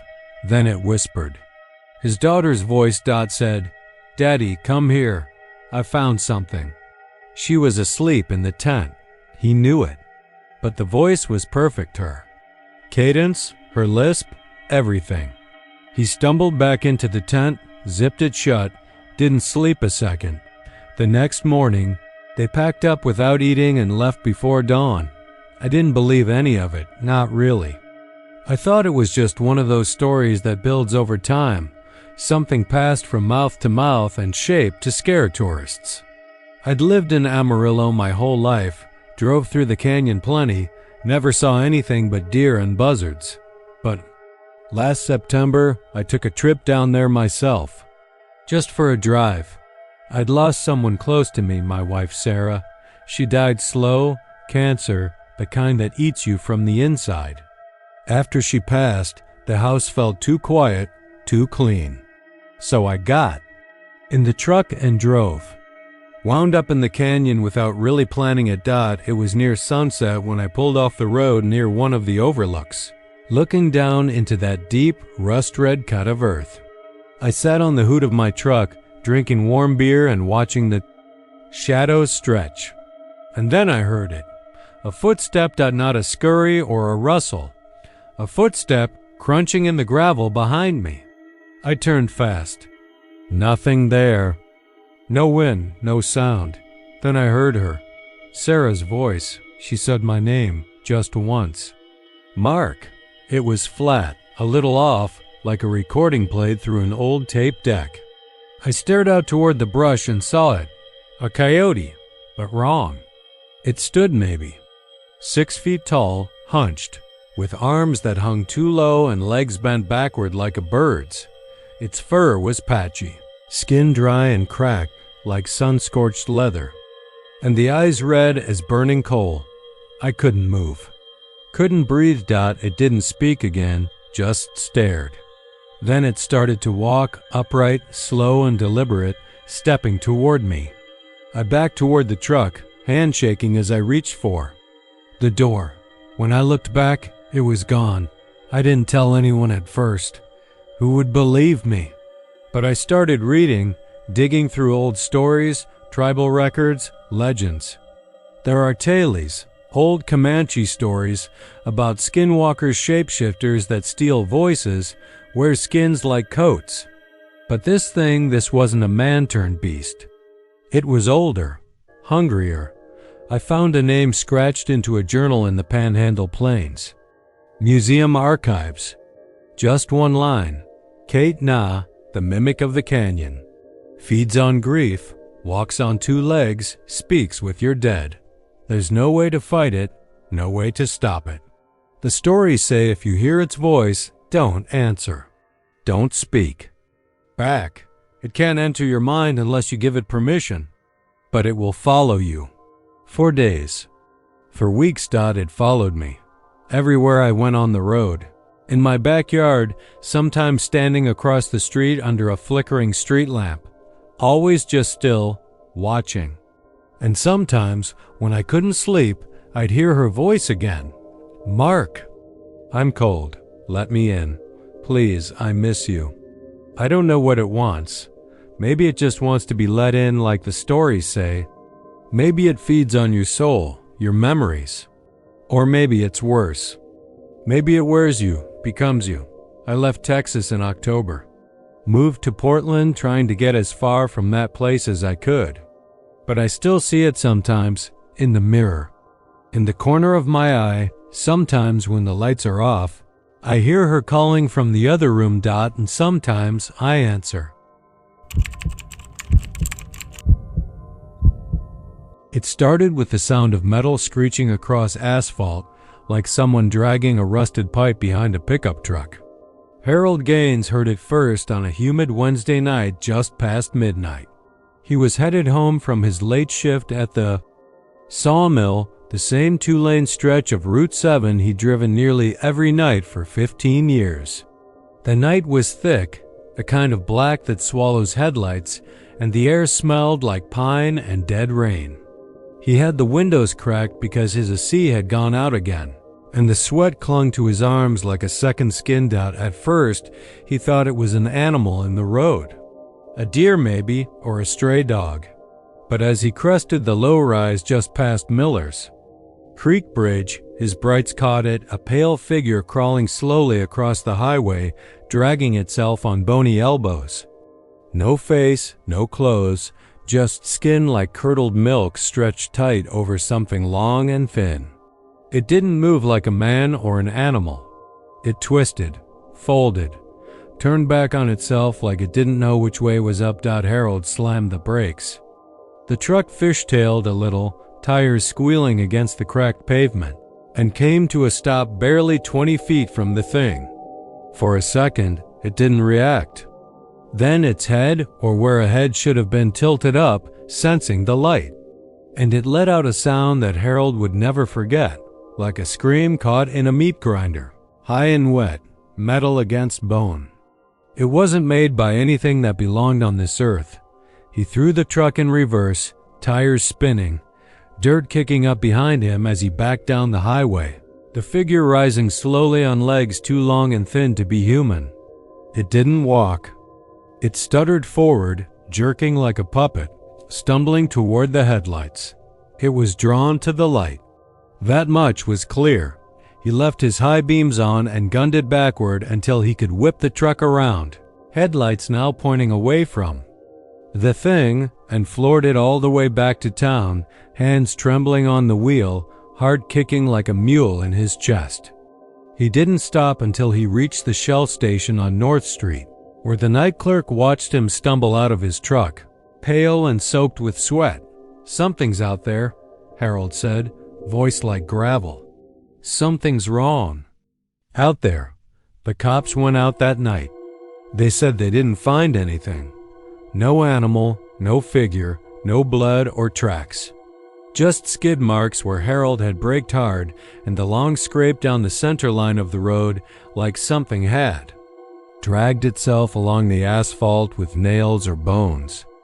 They chalked it up to exhaustion, told him to get some rest, maybe lay off the late shifts for a while, but Harold wasn't the only one.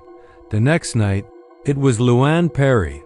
She taught English at the high school, known for her strict grading and the little silver cross she always wore around her neck. She'd stayed late grading papers in her classroom, and when she headed home out past Route 7 around 11, she saw it too. Not crawling this time, standing, waiting in the middle of the road. She told her husband it was like looking at a reflection in a broken mirror. Limbs bent wrong, twitching under its skin like something was trying to get out. No face, just smooth, white flesh. But when her high beams hit it, it moved fast and erratic, throwing itself at her car. She swerved and ended up in the ditch.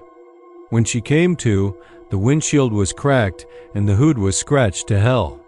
Deep gouges, like something with long fingers had tried to peel it open, and the cross around her neck was gone. People started talking. Quiet at first, over coffee at the diner or beers at the VFW.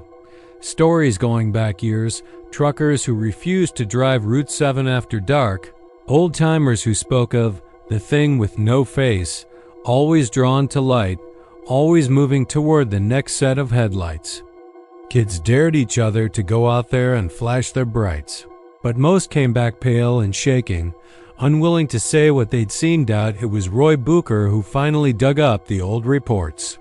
Back in 1963, a Greyhound bus ran off the road near Miller's Creek, 22 dead. The paper blamed slick roads and a drunk driver, but Roy's uncle, who was on the volunteer fire crew at the time, told a different story. He'd seen the scene before the troopers arrived. Not a single body was intact. They were torn apart, flayed open like something had crawled through them. No signs of an explosion or collision. Just blood and bone and a long dark trail dragging. Off into the woods, they covered it up.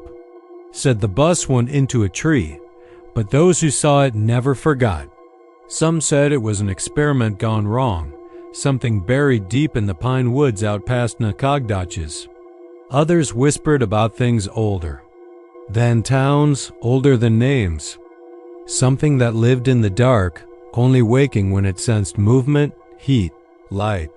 The power started going out on Route 7. Street lamps flickered and died. Cars stalled. Phones stopped working, like whatever it was could reach into machines. Drain? Them. People started taking alternate routes, even if it added an hour to the trip. But some didn't get the warning in time. A family visiting from San Antonio broke down on the highway just past midnight.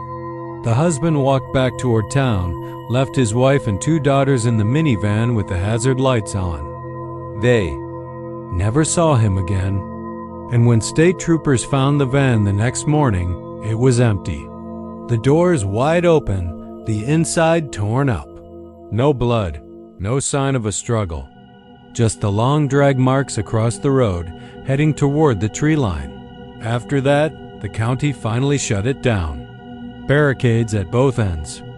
Detour signs routed everyone south toward Douglas, but that didn't stop the thing. It followed the lights. Security cams caught glimpses, blurred white shapes slithering across empty parking lots, crawling along highways, drawn to motion, to the hum of engines and electricity. And sometimes it would find a way in, like what happened to Jordan Meeks. He was a college kid, home for the summer, working nights at the gas station near the Route 7 junction. The station had been having flickering lights for weeks, and the manager swore it was just bad wiring. But Jordan knew better. He started hearing it. That scraping. Faint at first, like something dragging itself along the roof.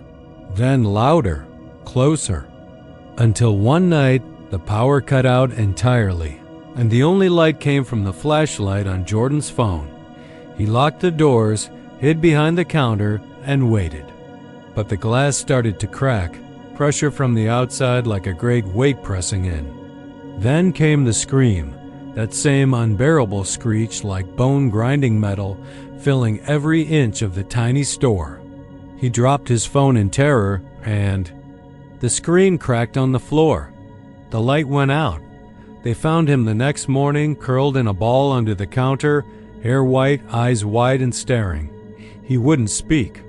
Still hasn't last anyone heard. The barricades are still there. Rusted now, the signs faded. But some people ignore them. Teenagers looking for a thrill. Strangers passing through. Lost drivers with dead GPS signals. They don't all come back. They say the thing still crawls that stretch of road, only at night. Only when it's dark enough. Drawn to light like a moth to flame, but it doesn't burn. It devours. It watches with no eyes, hears with no ears, and when it comes fast. Crawling on bones, trailing a scream that sounds like your worst memory being torn from your head. If you drive Route 7, keep your lights low. Don't stop, don't swerve. And for God's sake, if you see something pale moving across the road, do not turn on your high beams, because it will see you and it will follow. The first time Edgar Solis saw the car, he was halfway between Eagle Pass and Quemado, driving along Farm to Market Road 1907 just past midnight. He worked nights at the Del Rio Border Depot, hauling cargo for a subcontractor that paid cash and didn't ask too many questions. His shift had ended early that night, and he welcomed the lonely drive back home. That stretch of road was mostly empty, just mesquite scrub, the occasional barbed wire fence, and the faint glow of the Rio Grande far to the south. Coyotes howled sometimes, but they always stayed out of sight. The black car came out of nowhere. Edgar first saw the glow of its headlights in his rearview mirror, flickering behind a curve in the road. It was distant, maybe a quarter-mile back, but gaining fast. He figured it was someone trying to make time on the empty road, maybe a rancher in a hurry or a border patrol truck. But as it got closer, he noticed something strange. The headlights were old-fashioned round, yellow-tinged beams like something from the 1950s, and the vehicle itself wasn't tall like a truck. It was low, sleek, with sharp tail fins and an impossibly glossy black finish dot. It rode closer and closer until Edgar could see the chrome grille in the mirror. The driver didn't flash their brights, didn't tailgate, didn't try to pass. The car just followed. He tried to ignore it. Maybe it was some guy showing off his classic ride, taking it for a spin under the cover of darkness. But something about it made his chest tighten, a kind of instinctual panic that bloomed in his stomach like something rotten. He hit the gas. His old Dodge rattled up to 70, then 80, the tires whining against the blacktop. The black car didn't fall behind. It kept pace, then closed the distance again until it was barely 2 car lengths from his bumper. Edgar's hands started to sweat. He leaned forward, squinting at the road, looking for any turnoff or ranch entrance where he could pull over and let the thing pass. There weren't any. When he looked back again, the car was gone. Just gone. No turnoff. No dust trail. No place it could have turned. 1 second it was there so close he could see a shape behind the wheel, and the next, nothing but empty road. Edgar didn't tell anyone the next day.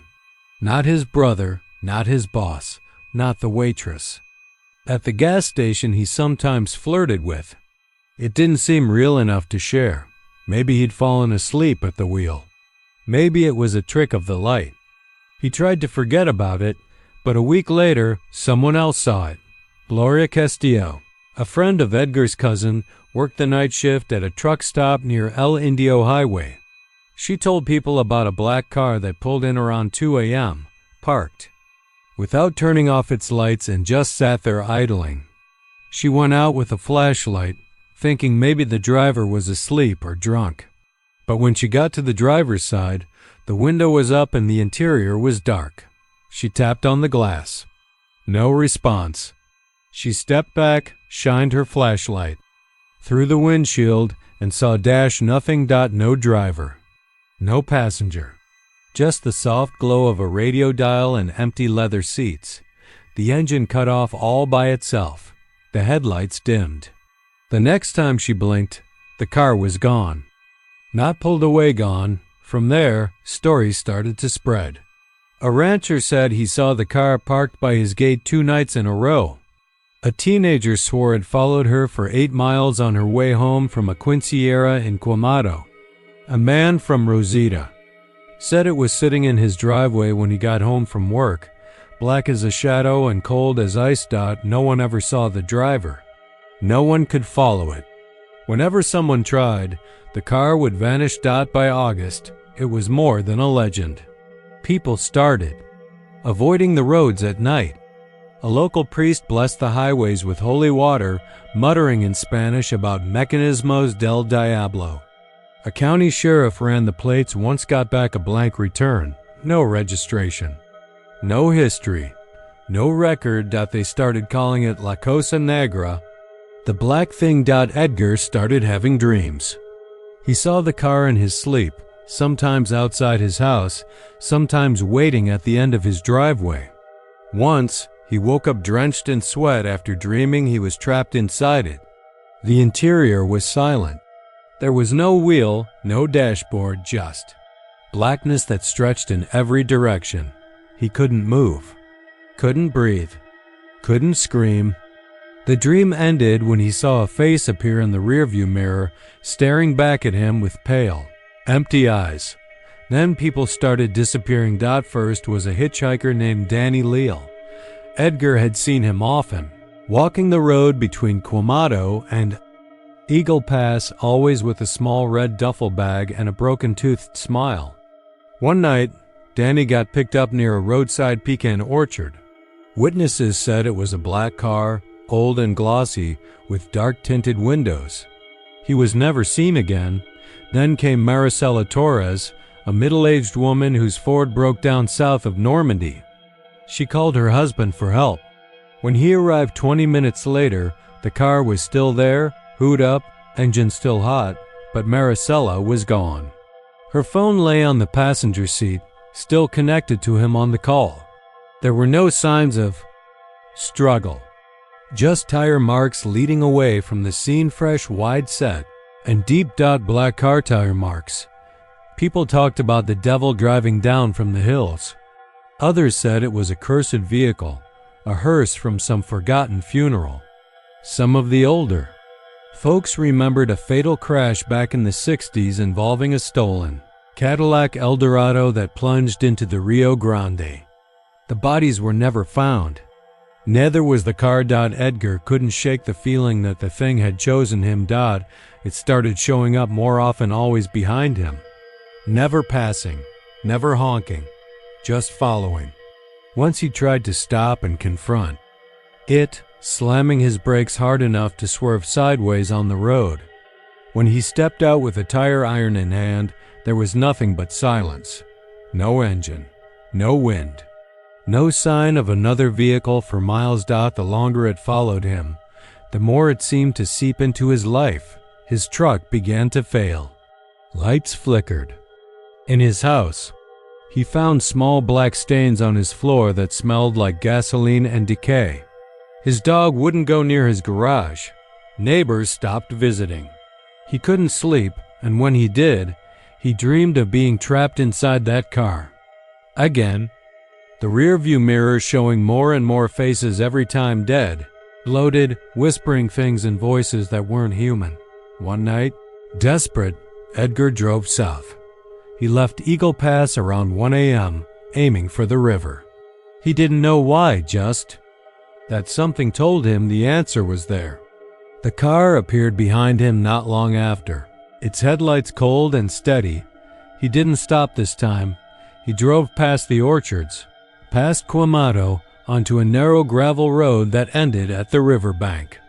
The water shimmered under starlight, flat and dark and endless. He turned off the engine. The black car rolled in behind him, silent as a ghost.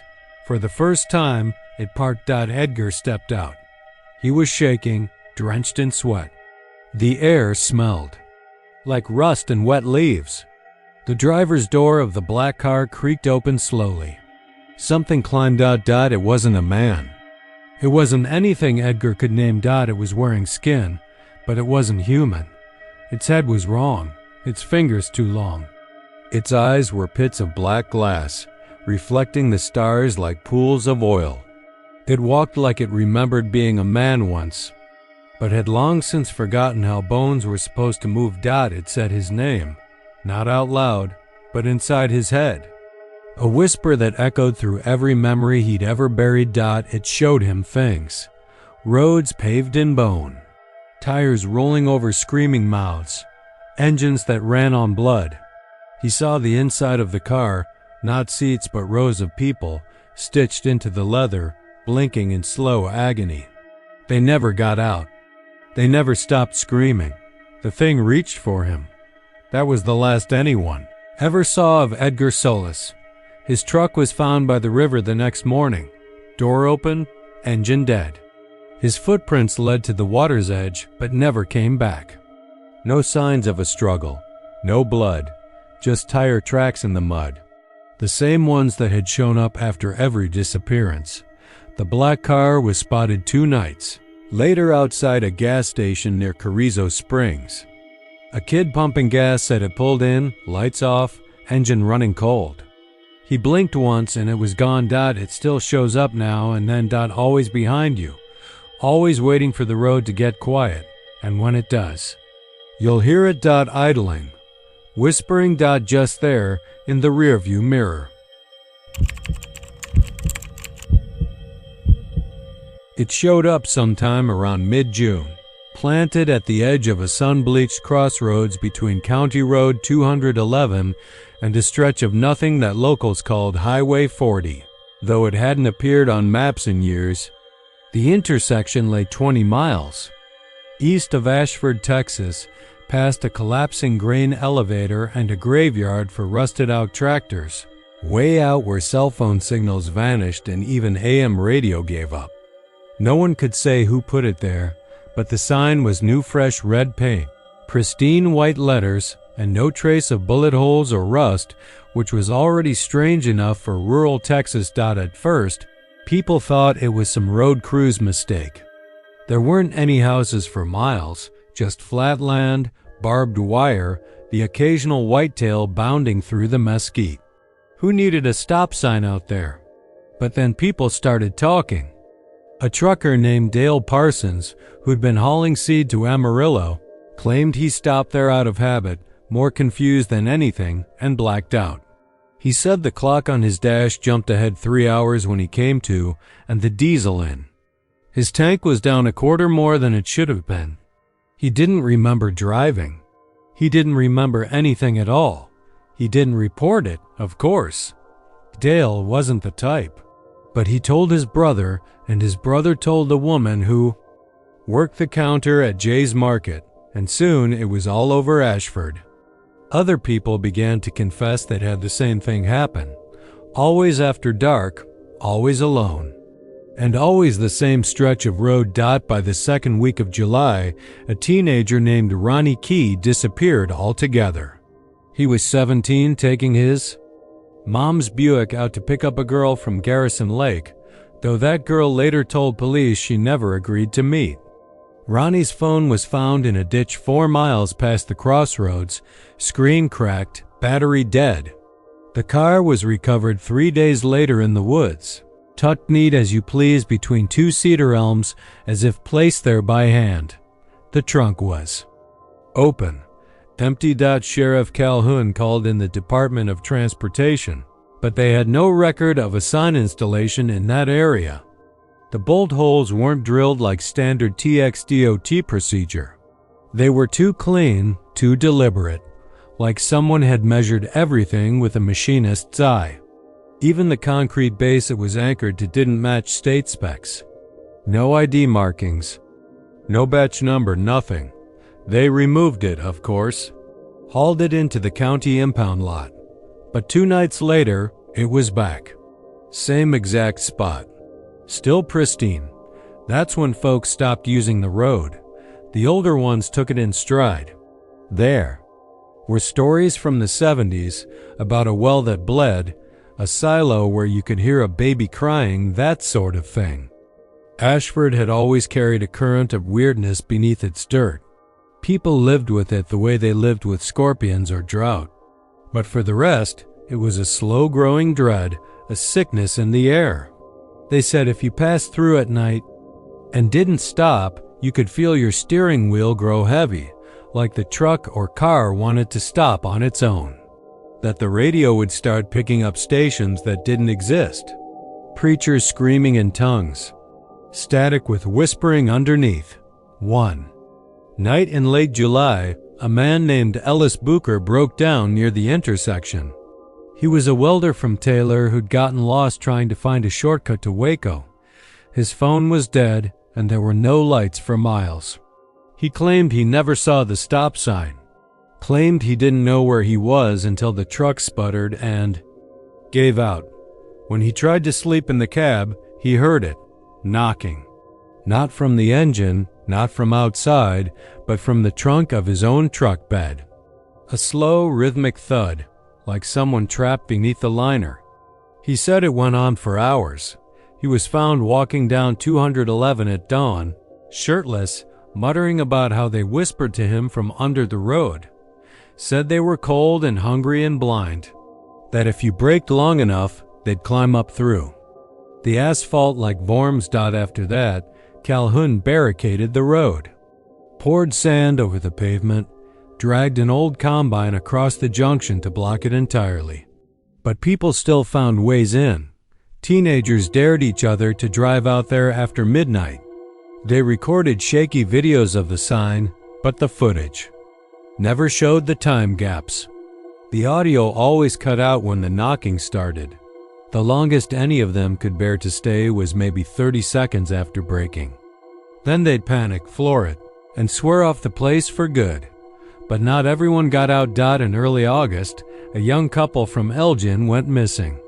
They were last seen driving toward Garrison Lake for a weekend camping trip. Their car was found abandoned. Near the crossroads, both doors wide open. Flashlight on the passenger seat. No sign of struggle, no footprints. But what chilled the search teams was the claw marks inside the trunk-deep gouges, as if someone had been trying to escape from the inside.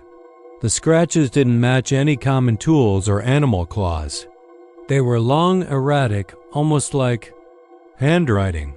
People whispered that the sign wasn't just a sign, that it marked something buried, something old, a place where roads crossed wrong, like a misstitched seam in the world. Some said the land had been cursed by Comanche shamans. Others blamed chemical waste, government experiments, or simple madness. But no one could explain why time skipped, why people vanished, why the sign kept coming back no matter what they did to it. A preacher from Arkansas came down to bless the place. He poured oil on the ground, read from the book of Psalms, and set the sign on fire. It didn't burn, just hissed and smoked like wet wood. He was found the next morning in his van, staring out the windshield with both hands clasped around his neck as if trying to keep something in. He never spoke again. Town finally fenced off a 10-mile radius around the intersection. The land was declared off-limits. Wildlife started avoiding the area. Even buzzards flew around it in wide arcs. Grass died. The wind never touched it. It was like the air itself had turned inward. In September, a journalist from Dallas came to investigate. he ignored the warnings. He drove out at dusk, parked at the intersection, and braked for a full minute.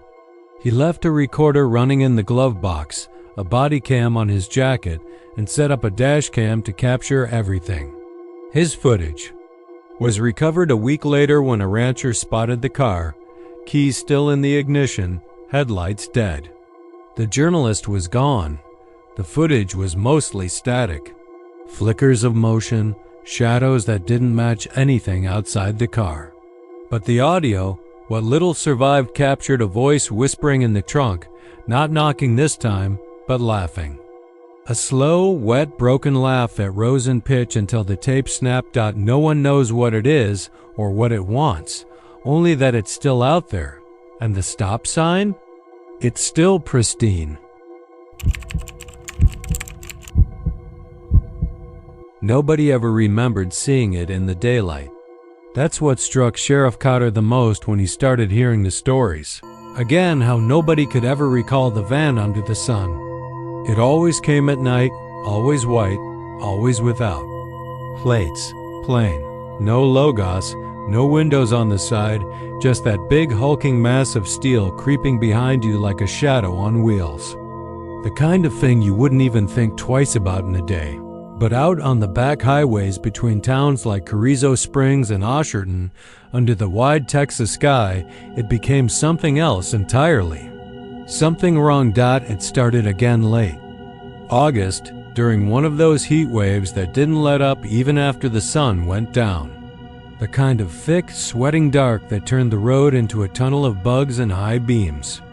The first to come in shaking was a boy named Trevor Malley, 19. Said he was driving home from Laredo where he'd been visiting his girlfriend. Took Farm Road 190 because it shaved 20 minutes off the drive. Somewhere past it dried out. Irrigation canal, he looked in the mirror and saw the van behind him, just sitting there in his rear view. Not tailgating, not slowing down, just pacing him. He sped up, it did too. Slowed down, and it kept its distance. Always the same, always just behind. He never saw the driver. Headlights too bright, windshield too dark. He couldn't see a damn thing. Said it followed him all the way to his turnoff, where he finally pulled into his driveway and jumped out of the car. That was the strange part. When he got out, the van was gone. Not turned off, not passed.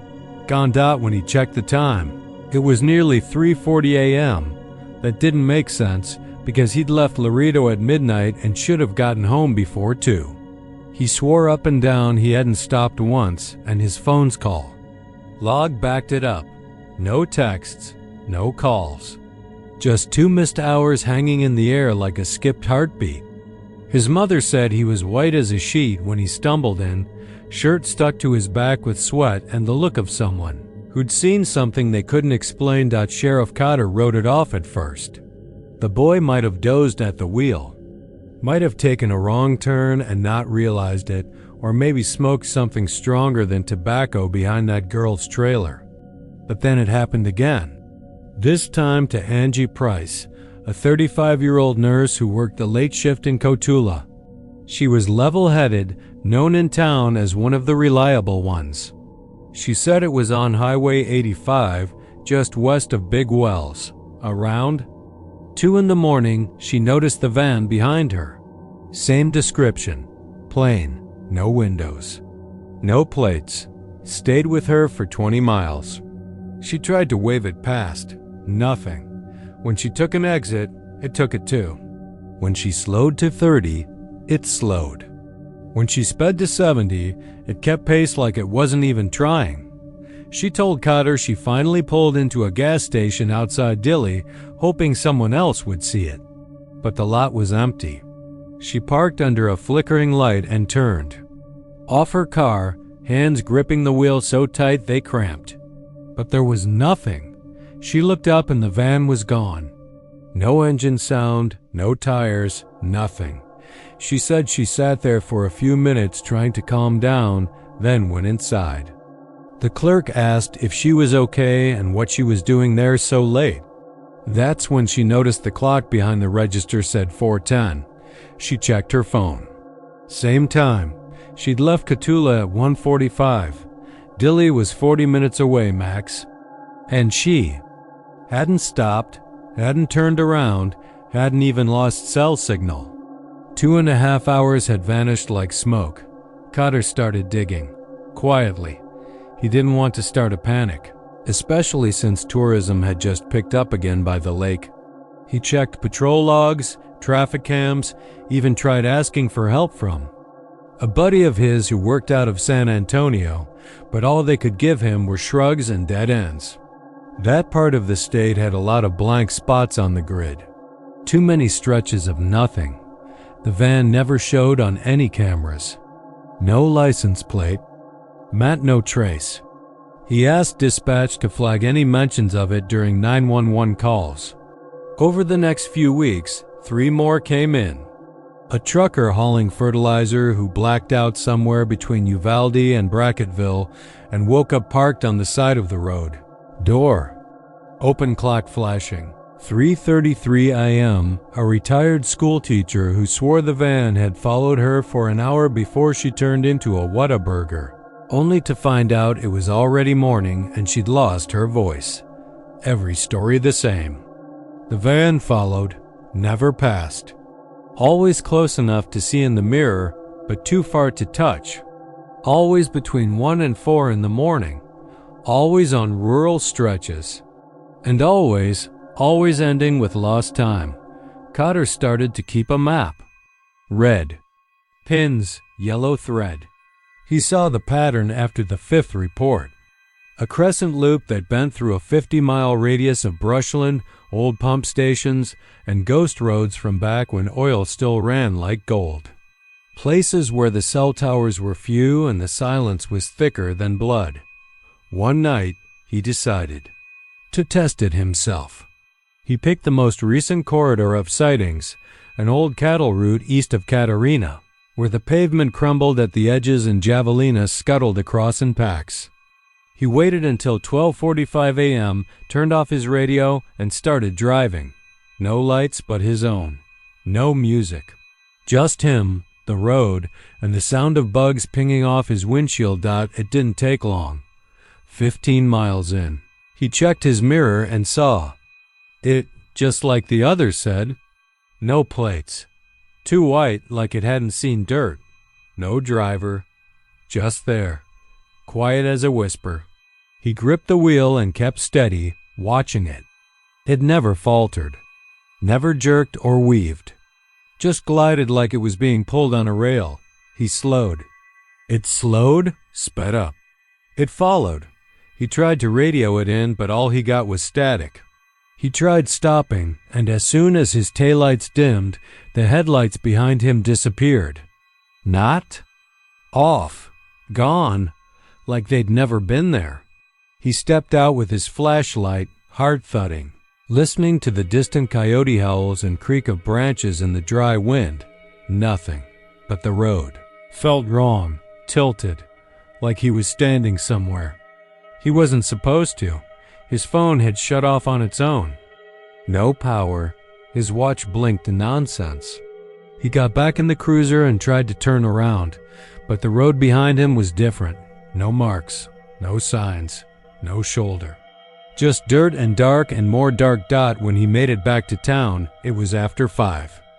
He remembered the van, remembered stopping, but couldn't say how long he'd been out there. He went home and threw up twice. That morning, he found a new red pin on his map, on the edge of the loop. The van was spreading. People started acting strange. Kids waking up at odd hours, talking about the white van with no driver. Dreams of headlights in their bedroom windows. Dogs barking at nothing between 2 and 4 in the morning. In one case, a woman in Osherton said she saw the van pull into her driveway around 3:10 a.m., but when she opened the curtain, it was gone. There weren't even tire tracks. One man went missing altogether, Eddie Burgess. Mid-40s, worked nights cleaning septic tanks. His wife said he left at 1:30 a.m. to make a stop outside Crystal City. Never came back. His truck was found too, Days later, down a ranch road near Espantosa Lake. Engine off. Door open. Keys still in the ignition. No signs of a struggle, no tracks, no blood. Just the faint smell of something chemical in the air and a dead crow lying 20 feet away. Its neck snapped. They never found Eddie Dot by October. The sighting stretched further north. Cotter was getting calls from as far as Del Rio and Jordanton. Always the same. No driver, no plates, no sound. Lost time. People started whispering about it in diners, in gas stations, in the backs of pickup beds with beers between their knees. Someone swore it was a government van like MK Ultra stuff. Others said it was part of a cartel hit team using mind control gas. But the old folks, the ones who'd lived here all their lives, they didn't guess.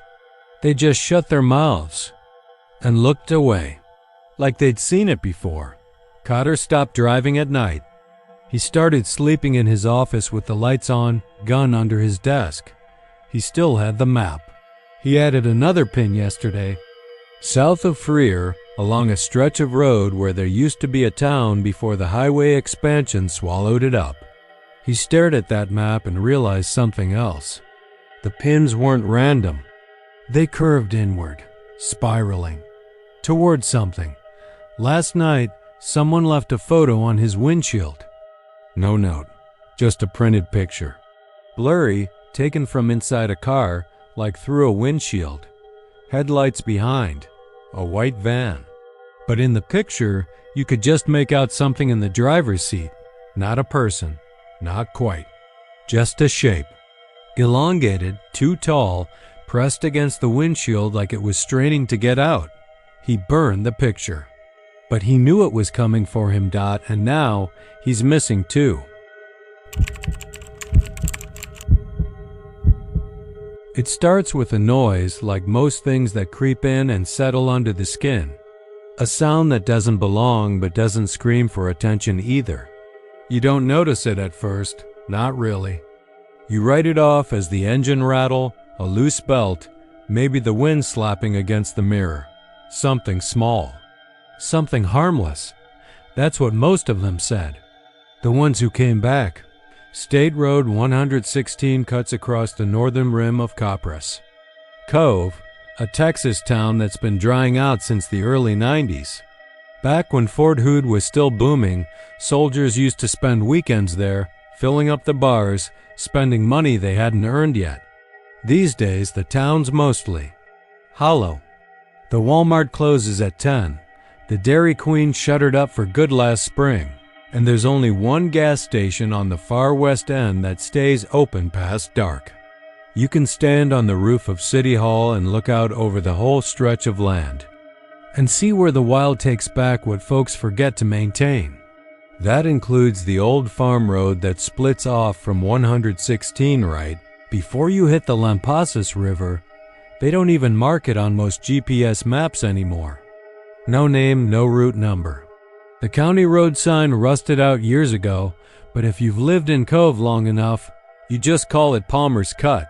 They say it got that name after a kid named Travis Palmer lost control on a rainy night in 1973, skidded off into a ravine and cracked his head wide open on a mesquite tree. His blood ran all the way down the ditch, at least that's what the old-timers say. You ask them now, they'll laugh it off, say Palmer's Cut is just a shortcut, a way to shave off 8 minutes on the way to Kempner if you're heading north. But they don't drive it after dark. Not anymore. It was last September when the first complaint came in.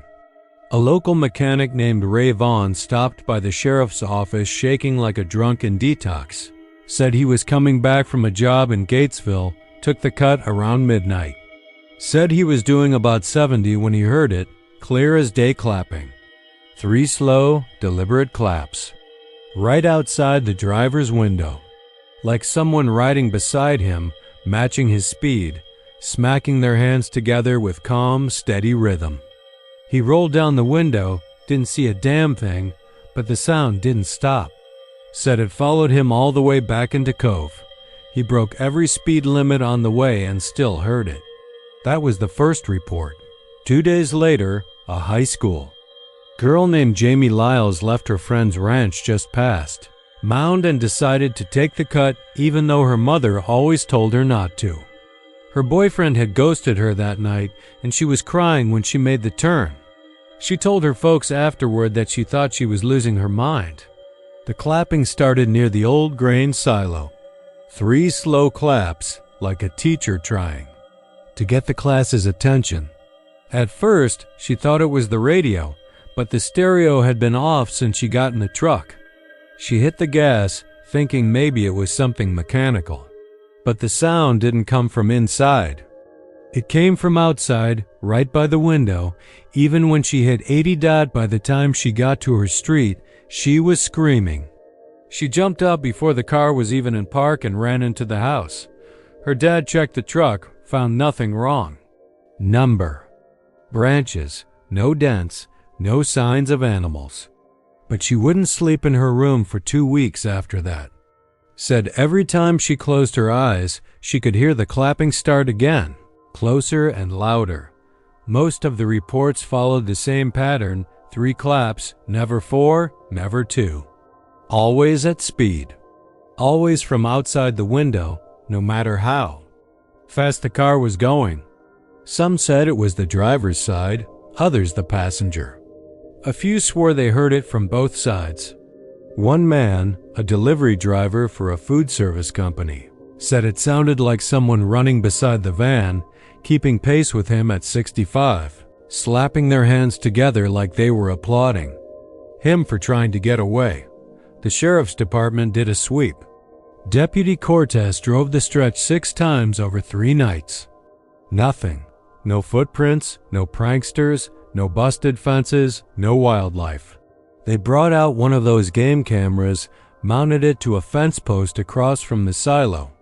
2 nights later, the camera was found 30 feet away in a dry creek bed. Lens shattered, casing cracked. There was one photo saved on the card, a blur of light and motion that looked almost like a hand reaching across the screen. Just one frame, time-stamped at 2:03 a.m. The rest were static. People started avoiding the road altogether. Even the maps in town got updated. New kids didn't even know Palmer's Cut existed. But the old ones, the ones who'd driven it for years, they remembered. Some swore it was just superstition. Others knew better. You can't ignore a pattern like that.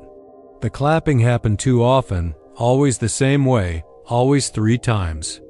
And always at night. My turn came in late October, just after Halloween. I was coming back from my brother's place in Harker Heights, and the main road was blocked off because of a rollover accident. The detour signs pointed east, then north, but I was tired, and I knew Palmer's Cut like the back of my hand. My dad used to drive it back when it was still paved. These days it was mostly dirt and broken asphalt. But I figured I could shave 10 minutes off and beat the rain that was rolling in. I didn't even think about the stories. Not until I passed the turnoff and saw the silhouette of the grain silo against the clouds. That was where most people said it started. The sky was heavy, the kind of dark that sinks down and swallows your headlights. The trees along the sides were bare, reaching out like skeletal fingers. I rolled down the window a crack to let some cool air in, and that's when I heard the first clap. I froze. It wasn't loud. It was subtle, like someone clapping slowly in a church. 3 distinct slaps. 1, 2, 3. I checked the mirror, saw nothing behind me but dust and shadow. Then I looked left. Just out the corner of my eye, I thought I saw something moving along the ditch line. Not running, gliding, no shape. Just a presence, keeping pace with the truck. I rolled the window up fast, heart in my throat, and stepped on the gas. The engine groaned, the wheels kicked up gravel, but I didn't stop. Not until I hit 75. Then it came again. 1, 2, 3. Louder this time, right against the glass. Like someone slapping their hands just inches from my face. I didn't look. I didn't dare. Something told me that whatever I'd see, it wouldn't be a man. Wouldn't be anything human. I stared straight ahead and drove like hell, every mile stretching out like a hallway in a nightmare. The clapping came again. 3 times. Then again. Over and over like a countdown. Like it was enjoying itself. I don't remember how I got home. I just remember sitting in my driveway with the engine still running, hands gripping the wheel so hard my knuckles were white. The truck was covered in fine scratches along the driver's side, like fingers dragging through the dust. 3 long marks, straight and even. I didn't talk about it for a long time. Who would believe me? Who'd believe anyone who said they were chased by a sound? But it's real. I know that now. The clapping is real. It isn't just sound. It's something older. Something buried in that road, in the soil, in the history people stopped telling each other. There are stories older than Palmer's crash. A church that burned down in 1949 with all the parishioners inside. No one knows who started the fire, but the preacher's body was never found. Just a set of charred clothes and a wedding band melted into the pulpit. They say he used to clap to call the faithful to prayer. Nobody drives Palmer's Cut anymore. The county blocked it off with cement barriers in the spring. But if you walk out there on a quiet night, past the silo, and stand still long enough, you can hear it. Faint at first, a single clap in the distance, then another, then a third, slow, steady, waiting. They say there's a stretch of road west of Llano, Texas, that loops on itself like a snake biting its own tail. People used to talk about it in hushed voices at the diner off Highway 71, mostly older locals who never quite met your eyes when they brought it up. I first heard about it from a rancher named Dale Tennyson back in the summer of 2006. He was missing 3 fingers on his left hand. Said it was a tractor accident, but the way he talked about that road, you could tell something deeper had been taken from him. I didn't believe it at first. Urban legend stuff. Another small-town ghost story to keep teenagers from trespassing or tourists from straying too far off the highway. But then my cousin Rick went missing in September. Left Austin for Mason County to check on an old leased property our grandfather left us. Never came back. State troopers found his truck off a dirt road near the Llano River, keys still in the ignition, engine cold. No sign of a struggle, no tracks. Just gone. The rancher had called it the Loop, and he said it don't show up on any map. You'll be driving along, maybe trying to find a shortcut or a scenic detour, and you'll think you've stumbled onto a back road nobody uses anymore.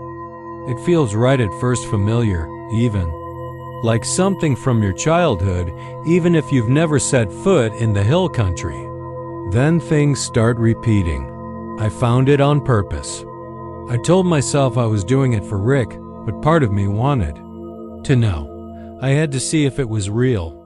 I drove out early one morning in November, with the sun barely over the hills. The fog still clung to the mesquite trees, and the air smelled like cedar and distant smoke. I passed through Llano, took a left near a rusted sign that just said, CO Road 191, and kept going. The asphalt narrowed to gravel, then to dirt. My phone lost signal halfway in, and my compass needle on the dash started drifting, never settling. I noticed the mailbox first. Black, rusting around the seams, with the number 3082 stenciled in peeling white paint. It stood crooked on a cedar post, leaning a little like it was listening. I passed it, kept driving, and a few minutes later, there it was again, same box. Same lane, same number. I thought maybe I'd turned around by mistake. So I stopped, got out, and walked a few feet back the way I came. The dust was undisturbed. My tire tracks only went forward. I got back in the truck and drove again. 30 minutes, maybe more. Fields of dead grass, The same weather-beaten fence line, the same hawks circling overhead. And then mailbox 3082 again. I did this 3 more times. Each time I passed the box, something felt a little different. The clouds got lower, heavier, almost yellow. The sun stopped moving. My clock on the dash blinked 2:14 and wouldn't change. The air started to feel wrong too, like it had weight. Like the kind of pressure you feel underwater, or when someone's standing behind you in a dark room. By the 5th loop, I started seeing something in the field to the left. It was low to the ground, almost crawling, moving between the patches of dry bluestem. Just out of focus, too quick to track. I told myself it was a coyote or a feral hog, but it followed me, staying just out of view, even when I stopped the truck. The trees swayed, but the wind was dead still. I turned around, thinking maybe I'd just missed a turnoff. But when I reversed the route, the mailbox still showed up facing the wrong way now, like it had spun itself around just to watch me go by again. Panic crept in slow. Not like a sudden hit of fear, but more like cold rising in your legs when you wade too deep into a river. I tried everything, turned the engine off, left the truck, walked, even tried hiking crossfield. But the landscape never changed. No matter how far I walked, when I came back, the truck was always sitting near that goddamn mailbox. I started shouting then, screaming for Rick, for anyone. My own voice felt thinner than it should, like it didn't carry far in the air. Then I remembered what Dale had said before he went quiet that night at the diner. Something about saying its name. What name? I had asked him. He just stared at me, dead-eyed, like he'd been asked something impossible. That was the trick of it. You could get out, people had done it before, but only if you said its name. The road's name. But no one remembers what that is. Or maybe the loop doesn't let you remember. I stayed out there for what must have been 2 days. My truck never ran out of gas. My body didn't get hungry or tired. Time didn't pass right. I started dreaming while I was awake, saw Rick's face in the rearview mirror, even though I was alone.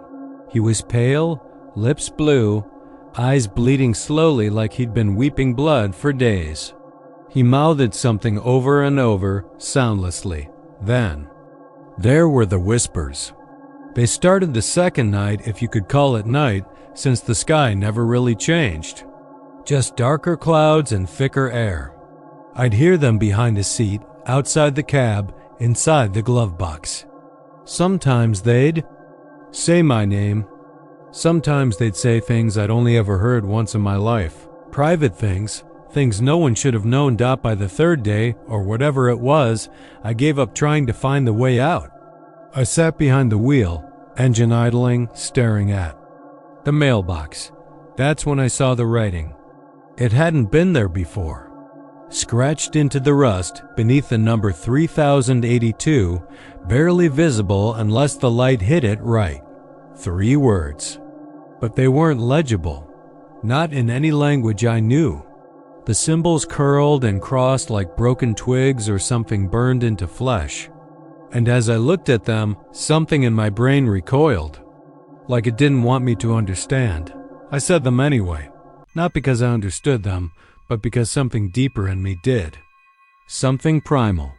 Maybe whatever makes animals run before a tornado hits. I spoke the words, my mouth moving without thought, like a puppet. And then it all changed. The wind hit me like a punch. Real wind this time, not the dead vacuum I'd been breathing. The sun jumped in the sky. The colors came back to the trees. The road stretched forward and curved, really curved, not just looped. I was out. I didn't celebrate, didn't scream. I just drove, all the way back to Lana without stopping. I didn't tell anyone. Not even the cops when they followed up about Rick a few months later. They never found him. Never found his truck either, though I'm sure it's still parked near that mailbox. You can go looking for it if you want. People still do. Kids, mostly, who hear the stories online or pass through the town on their way to Enchanted Rock or Fredericksburg. Most come back. Some Don single quotes T. Dot, but if you do find yourself there and you see the box 3082, leaning, listening, you'll know you found it. And when the road keeps turning, when the landscape refuses to change, when the fear sets in deep like a cold iron. Spike, remember this. The only way out is to say its name, but you won't remember what it is. Not really, not until it's too late. Screams in the wind weren't rare in Palo Pinto County. The wind out there had a voice, shaped by canyons and scrub oaks and the open sky. Locals chalked it up to nature playing its tricks, like creaking barns or distant coyotes echoing across hills.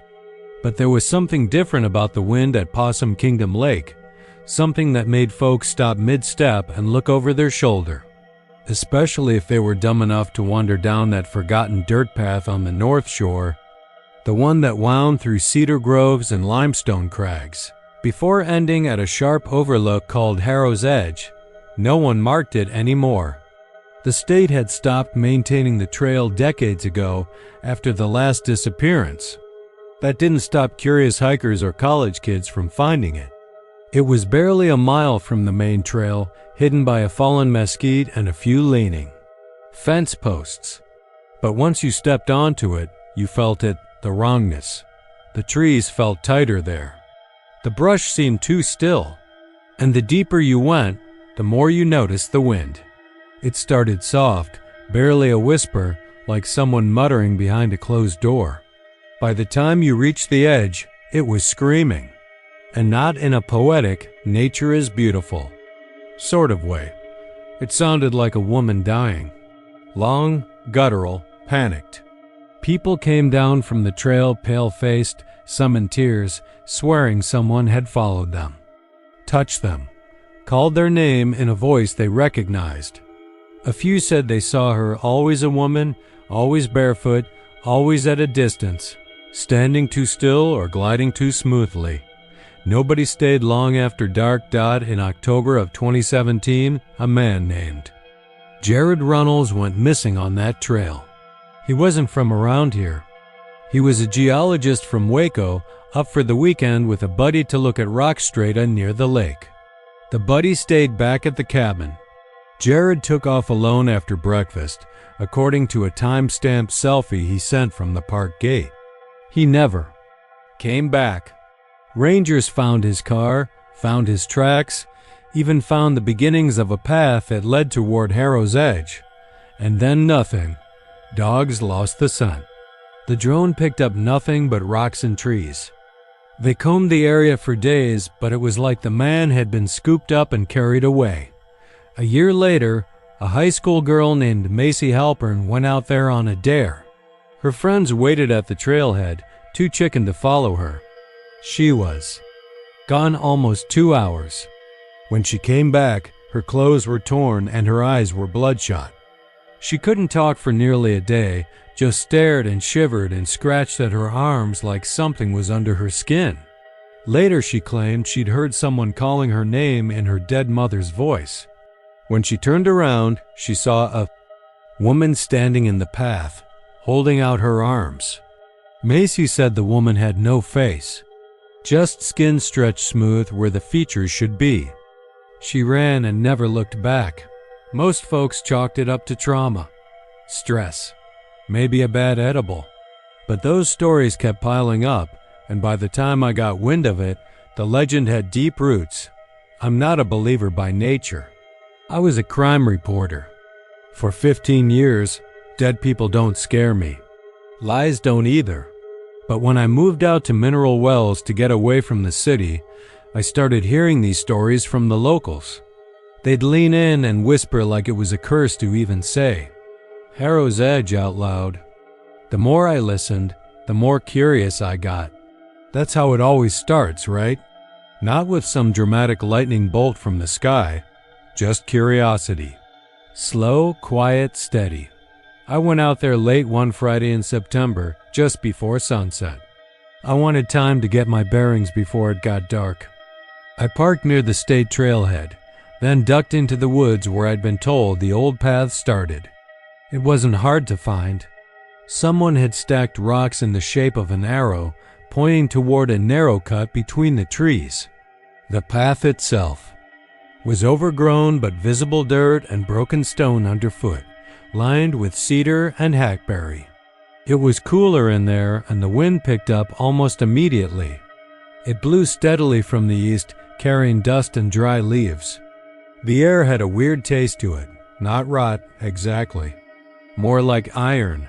The deeper I went, the louder the wind got. Not just loud urgent, like it was trying to say something. I told myself. It was just nerves, the way a creaky house sounds different when you're alone. But there was a moment, maybe 15 minutes in, when I stopped to drink some water. The wind died down for just a second, and in that gap clear as day, I heard a voice behind me say, "Don't go." I turned, heart slamming, but there was no one, just trees. Wind kicked up again, harder this time, making the branches above rattle like bones. I pressed on. The path narrowed the closer it got to the edge. The trees thinned, giving way to sharp rocks and scrub. And then I saw it, Harrow's Edge, a sheer drop of maybe 70 feet into a ravine that fed into the lake. Below, the rocks at the edge were white and sun-bleached. There was an old metal sign, rusted to hell, that once probably warned hikers to keep back. It hung sideways now, twisted like something had hit it hard. The wind screamed there, not gusts, no rising and falling, just constant pressure, like a jet engine mixed with human agony. I stood there for a long time, trying to make sense of it. My gut told me to leave, but my brain wanted answers. I set my pack down and pulled out my phone, recorded a few minutes of audio. The wind was loud, but there were gaps, holes in the sound, like something was stepping between it. In one of those gaps, I heard breathing. Heavy, labored breathing, like someone was crouched right behind me. I turned, and I swear to God I saw a shadow duck behind a tree. I rushed over, heart thudding, but there was nothing. No footprints, no broken brush, just the sound of that dam. Wind growing sharper by the second. That's when I realized something else. I couldn't hear anything else. No birds, no insects, no rustling leaves, just the wind. It wasn't natural. It was like the world had gone hollow, emptied out by something that only lived on that stretch of land. I grabbed my bag and backed away from the edge. The second I turned around, I felt it something watching me, not just a sense. A weight, like a pressure on my back, cold and wet. I started walking fast, then running. The wind got louder, and for a split second, I thought I heard footsteps matching mine. But when I looked over my shoulder, there was no one. I got back to the main trail in less than 10 minutes. My lungs burned. My shirt was soaked with sweat. And still, even then, I thought I saw someone standing at the mouth of the path. A woman, pale, wearing something that looked like a nightgown or a hospital gown. Her hair blew in the wind, but she didn't move, didn't blink. Her arms hung too long, almost to her knees. I looked down to grab my keys, and when I looked back up, she was gone. That night, I listened to the audio. At first, it was just wind, but then I heard it. A voice, faint and high-pitched, almost swallowed in the shriek. It said, "Let go." And then, 30 seconds later, a scream. Blood-curdling, human, not mine. Not anything I heard while standing there.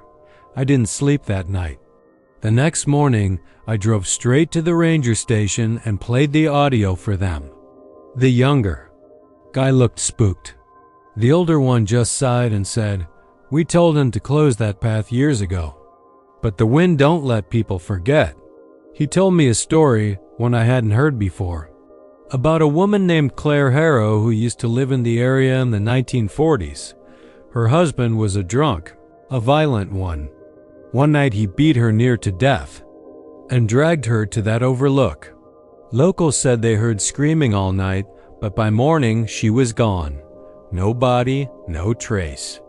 Her husband claimed she ran off. But weeks later, hikers started reporting screams at the edge. Then sightings. Then disappearances.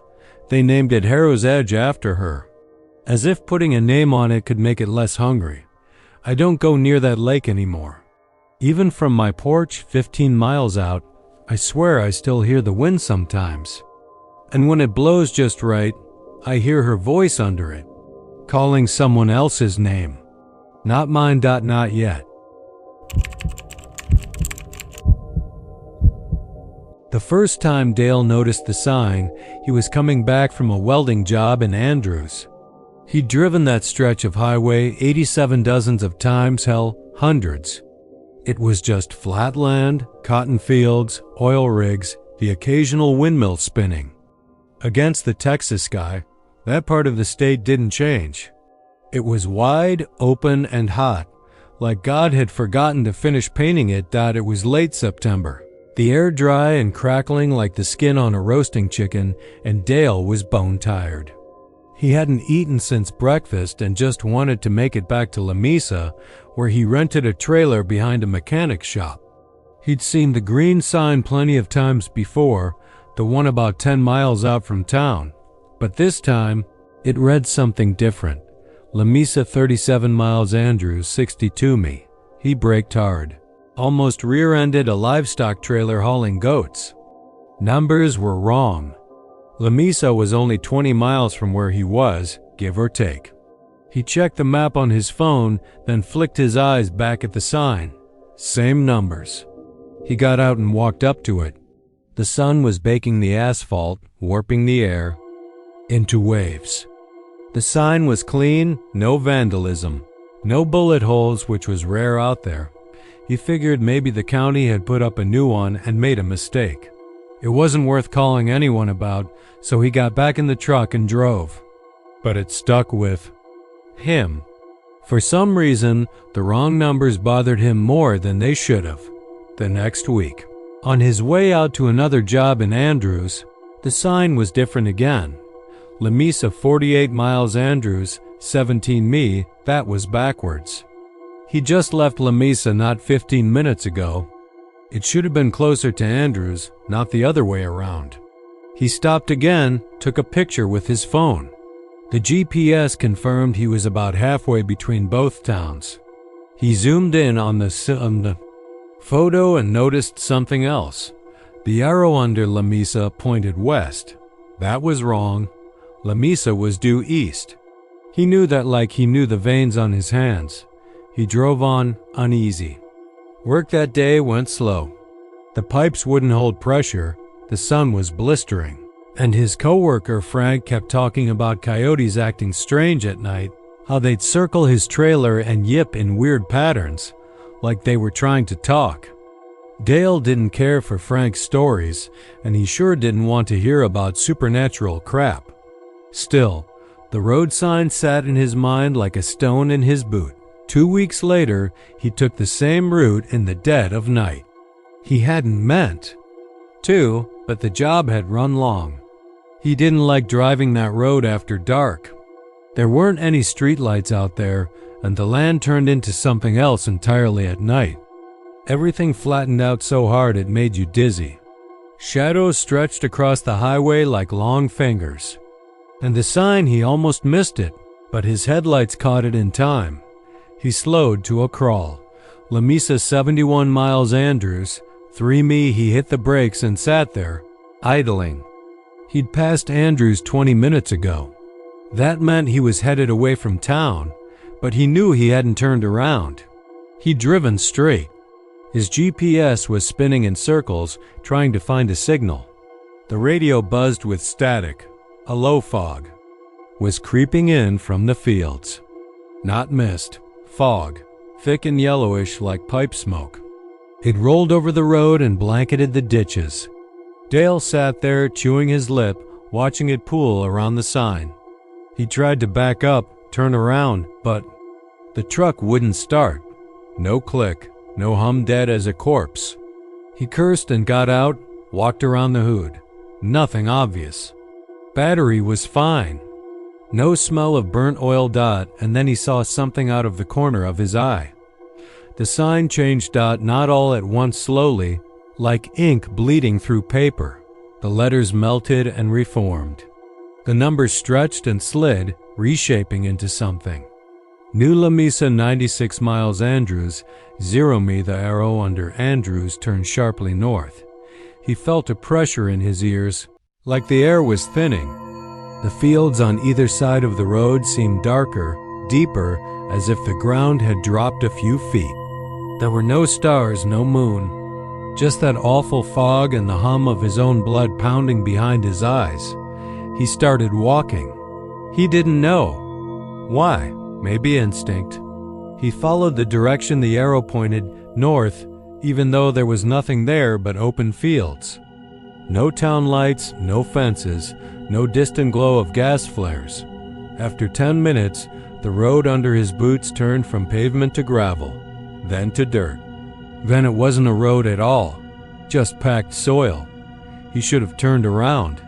He should have gone back to the truck. But he didn't. He kept walking. The air smelled like rust and ozone. The fog thickened. He heard whispers, but couldn't make out words.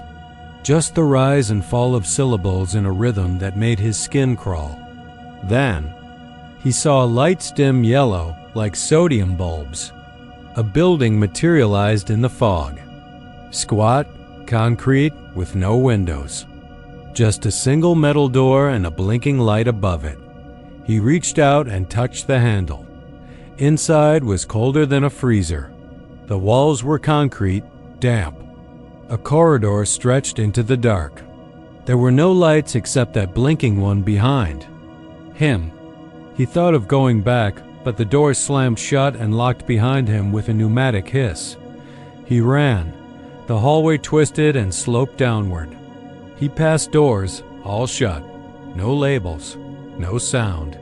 Then at the end of the hall, a mirror, just. A full-length mirror bolted to the wall. He saw himself in it. Grease-stained shirt, welding boots, tired eyes, and behind him, in the mirror, the hallway wasn't empty. There was a shape. Tall. Too tall. Lean like a scarecrow wrapped in barbed wire. Its head scraped the ceiling. No face. Just a gaping black oval where its mouth should be. It didn't move. But in the mirror, it was inches from his back. He turned, hard hammering. Nothing. The hallway was empty. He looked back at the mirror. The thing was closer now. Hands like spider legs reaching for his shoulders. He screamed and punched the mirror. Glass shattered. Pain exploded in his knuckles. The wall behind the mirror wasn't concrete. It was open. Another hallway. He stumbled through it, bleeding, terrified. The layout made no sense. Some doors led to stairs that went nowhere. Some opened onto brick walls. Some were warm to the touch, others freezing. Eventually, he found an exit sign and followed it up a metal stairwell that wound like a corkscrew. He emerged into daylight. He was standing by the same road. His truck was there, engine running, doors open. The sign was different again. La Mesa minus 999 miles, Andrews 999 me. The arrows both pointed straight down. He climbed into his truck and drove. Didn't care where. Just drove. It took him 4 hours to reach La Mesa, even though it should have taken 30 minutes. The sky was off, the color wrong. The sun sat too low on the horizon, unmoving. He tried telling people. No one believed him. His GPS wouldn't load, the photos were corrupted. The sign, when he brought people to it, was perfectly normal. But some nights, when the air smells like smoke and the fields are too quiet, Dale dreams of that hallway. The mirror. The thing behind him. He doesn't sleep much anymore. He moved away, changed jobs. But the sign still shows up. People have seen it between other towns now. Seminole, Big Spring, even as far as Odessa. Always different distances, always pointing away from where you want to go, and if you follow the arrow long enough, it doesn't lead you anywhere on a map. It leads you down.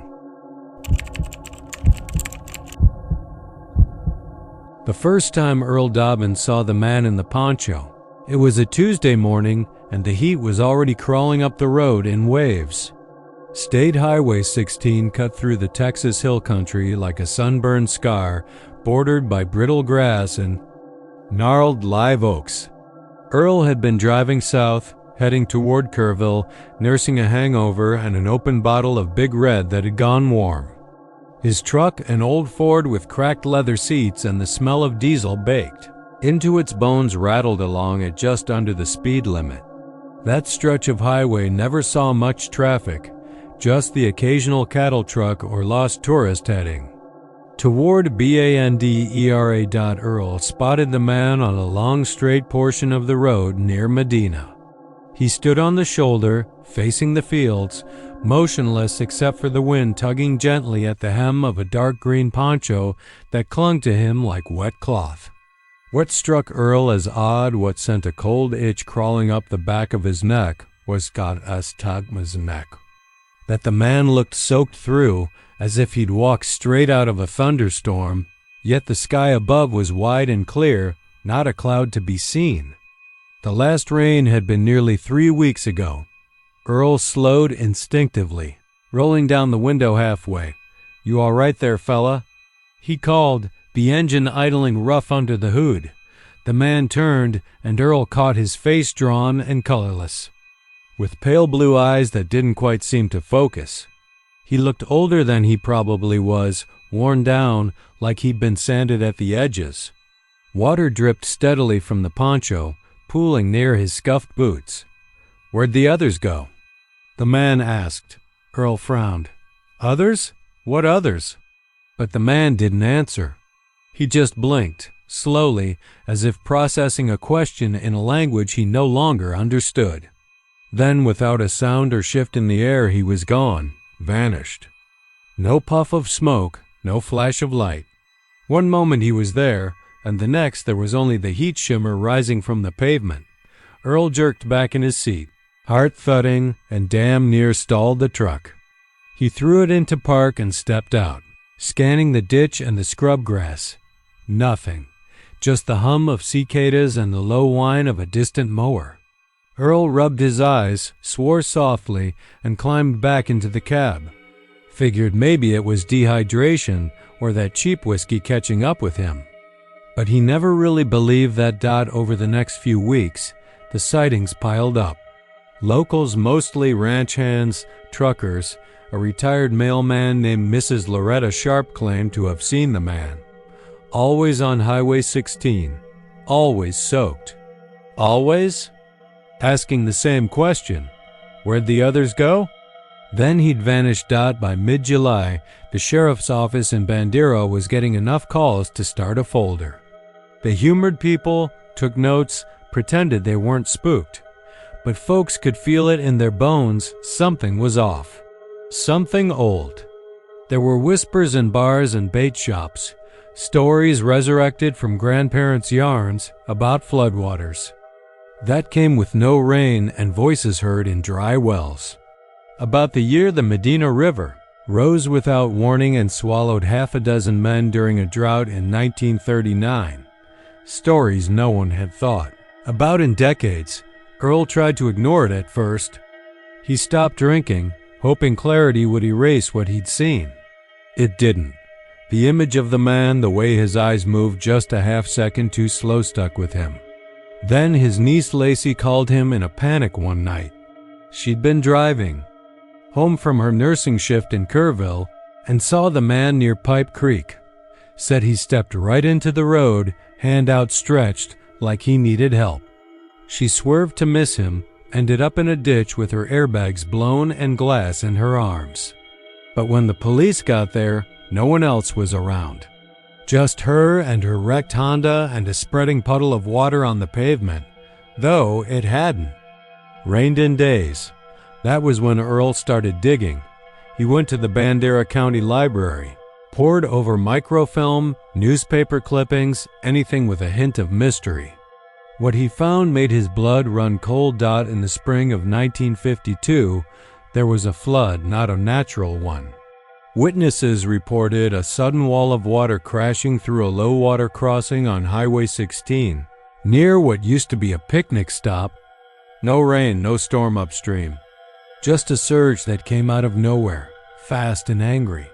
7 people vanished, 3 kids, 4 adults. Their cars were found a mile apart, twisted and waterlogged, no bodies inside.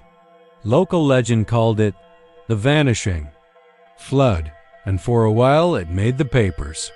Then it disappeared from public record, like someone didn't want it remembered. But the real kicker came from a grainy photograph buried in an old archive. A black and white shot taken by a reporter, minutes before the flood struck. In the background, barely visible, was a man in a dark poncho standing at the edge of the road, looking away from the camera. Soaked, even in the photo. Earl couldn't explain what made him do it, but the next morning he drove out to the spot. He parked his truck and sat on the hood, waiting. The sun climbed high and the road shimmered. Around noon, the wind shifted, cooler than it had any right to be in late July. The cicadas fell silent. Then he appeared, same poncho, same pale eyes. Earl stood, heart hammering, fists clenched at his sides. "You're him," he said. "You. Were there in 52? The man tilted his head slightly, like a dog hearing a faint whistle. His mouth moved, but the words were swallowed by the sound of rushing water. There was none nearby, not even a stream. But Earl heard it deep and rolling, like a river just around the bend. "Where'd the others go?" the man asked. Earl stepped forward. "What others? What happened to them?" The man blinked slowly, water dripping from the brim of his hood. And then he was gone, but this time Earl didn't leave. He waited by dusk. The wind picked up again and clouds thick, black. Ones rolled in from nowhere. Lightning flashed, though no thunder followed. The smell of rain, sharp and earthy, filled his nostrils. And then the road went dark. Not nightfall dark, not cloud-covered dark. Something deeper, the kind of dark that swallows headlights and memory. Earl tried to move, but his legs didn't respond. He felt the air thicken, pressure building behind his eyes. Voices whispered around him, overlapping. Broken, waterlogged voices. He said to wait. We waited. Where are they now? Then he saw them. Shapes in the distance, figures rising from the ditch, slick with water. Men, women, children, dozens of them, their eyes wide and vacant. They drifted toward the center of the road, forming a circle. At the center stood the man in the poncho. Earl tried to speak, but the wind stole his words. The man raised one hand, pointed directly at Earl. And then he understood. They weren't asking where the others went. They were looking for the one who sent them away. They were looking for him. Earl opened his mouth to scream, but the roar of the unseen flood swallowed everything. By morning, the road was empty. The sheriff's office found his truck abandoned, driver's side door open, seat soaked through with water that smelled faintly of rot. No signs of struggle. No blood. Just a set of wet footprints leading away from the vehicle and disappearing halfway across the asphalt. And from that day forward, the man in the poncho was seen more often. Always soaked. Always staring. Always asking, where'd the others go? Because now, there was one more missing. The wind out near Big Bend has a voice of its own. It howls down the empty two-lane roads like it's warning something off or maybe calling it in. That stretch of West Texas, just past Terlingua, where the scrub gets mean and the sky presses down like a godless eye, doesn't suffer fools or drifters gladly. That's where Elijah Ward wound up after leaving San Antonio behind in the middle of the night with no real destination in mind. Just the kind of ache in his chest that won't let a man stay still. Elijah was 58, gaunt from too many. Years on shift work and truck stop coffee, his hands calloused, his joints stiff. He'd done a little of everything: construction, welding, some time as a lineman. He'd lost his wife in a house fire 4 years back, a propane leak that sparked while she was baking cornbread. The house went up in less than 10 minutes, and all he could do was stand outside in his undershirt, watching the roof cave in like it was made of paper. After that, he'd gone quiet, kept to himself, lived in a camper off Highway 90, halfway between nowhere and oblivion. The camper had a busted antenna and a half-dead AM radio mounted into the dash, something from the 70s, with a faded knob and speakers that crackled even when the thing was off. It never picked up much. A little border music from Mexico, some hellfire preaching out of Marfa, an oldie station that only worked before sunrise. Elijah kept it on out of habit more than anything, letting the static fill the silence like the hum of distant bees. One night, while the stars burned over the Chizos like pinpricks through leather, he was parked outside a forgotten picnic area off FM 170. No cell reception, no lights, just the wind threading through Ocotillo and creosote like it was trying to remember something. He'd cracked a beer, had a small fire going in a tin bucket beside him, and was trying to patch a tear in his boot sole with some old glue when the radio started singing. Not playing. Singing. It was gospel. Raw and heavy, like the kind he remembered. From childhood revivals, thick harmonies, full-throated voices, all sorrow and salvation mixed together like river water. The sound came through the static like it was traveling a long way. Maybe from another state, maybe from underground. Elijah froze, glue bottle in hand, listening. The lyrics were wrong, though. The melody was familiar, but the words weren't. It wasn't Amazing Grace or I'll Fly Away or any of the hymns he grew up with. This one talked about fire in the lungs, about eyes that won't close, about the hour when the breath is stolen back. He turned the knob slowly, carefully, trying to center the frequency. As he did, the static thinned, and for a moment the voices were crystal clear. So real, it felt like the choir was inside the camper with him. And then the music stopped. What followed was a long silence, and then a whisper, low and broken, barely audible. Elijah leaned in, breath held. Elijah. He jolted back from the speaker, nearly knocking over his fire. The voice didn't sound like anyone he knew, but it knew his name. It was raspy, ruined, like someone speaking through a mouthful of ash. He turned the radio off. The static stopped. The wind outside didn't. For the next 3 nights, the same thing happened. Always around 2 in the morning, always when he was alone out past Lajitas, the gospel would come on. The same song, though the voices sometimes changed. One night, a child led the chorus. Another time, it was just one man, repeating a single phrase over and over like a curse. Each time it ended, the voice would call his name, and each night it got closer, more urgent, like it wasn't just calling him, but warning him.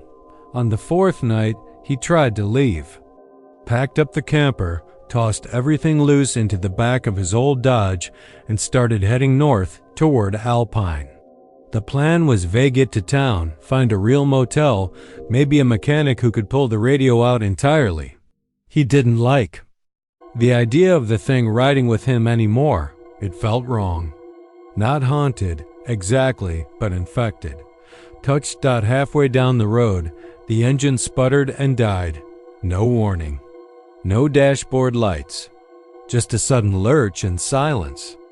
Elijah coasted to the shoulder and sat there, fists tight on the wheel, heart thudding. The sky overhead was too wide, too full of stars. He didn't trust it. Then the radio turned itself on. static, loud and angry, like a storm caught in a bottle. He tried to shut it off. The knob spun uselessly beneath his fingers, disconnected from anything that mattered. The volume dial wouldn't budge. He reached for the fuse box, and the moment his fingers touched plastic, the static shifted, and he heard himself. It was unmistakable. His voice screaming. Not words, just raw, animal panic over and over, layered beneath the static like it was buried in dirt. The scream rose and fell, echoing into itself, building until it didn't sound quite human anymore. He jerked his hand away. The radio shut off. Everything went quiet again, but the sound of his own scream had burned itself into his head like an afterimage. He sat there for hours until the first light smeared across the sky. When the truck started up again without trouble, he didn't question it. He just drove, eyes forward, refusing to look in the rear view. But the next night, the music was back. And this time, it played long enough for him to catch new words. You are already dead. You just haven't stopped breathing yet. Elijah stopped sleeping. He wandered towns like a ghost, spending whole days pretending the world hadn't shifted under him. He stopped talking to people. The last real conversation he had was with an old man in a feed store in Marathon who said, "Some radios catch echoes. Some catch ghosts. But once in a while, one'll tune into something worse." Elijah asked him what he meant, but the man just shook his head and wouldn't meet his eyes.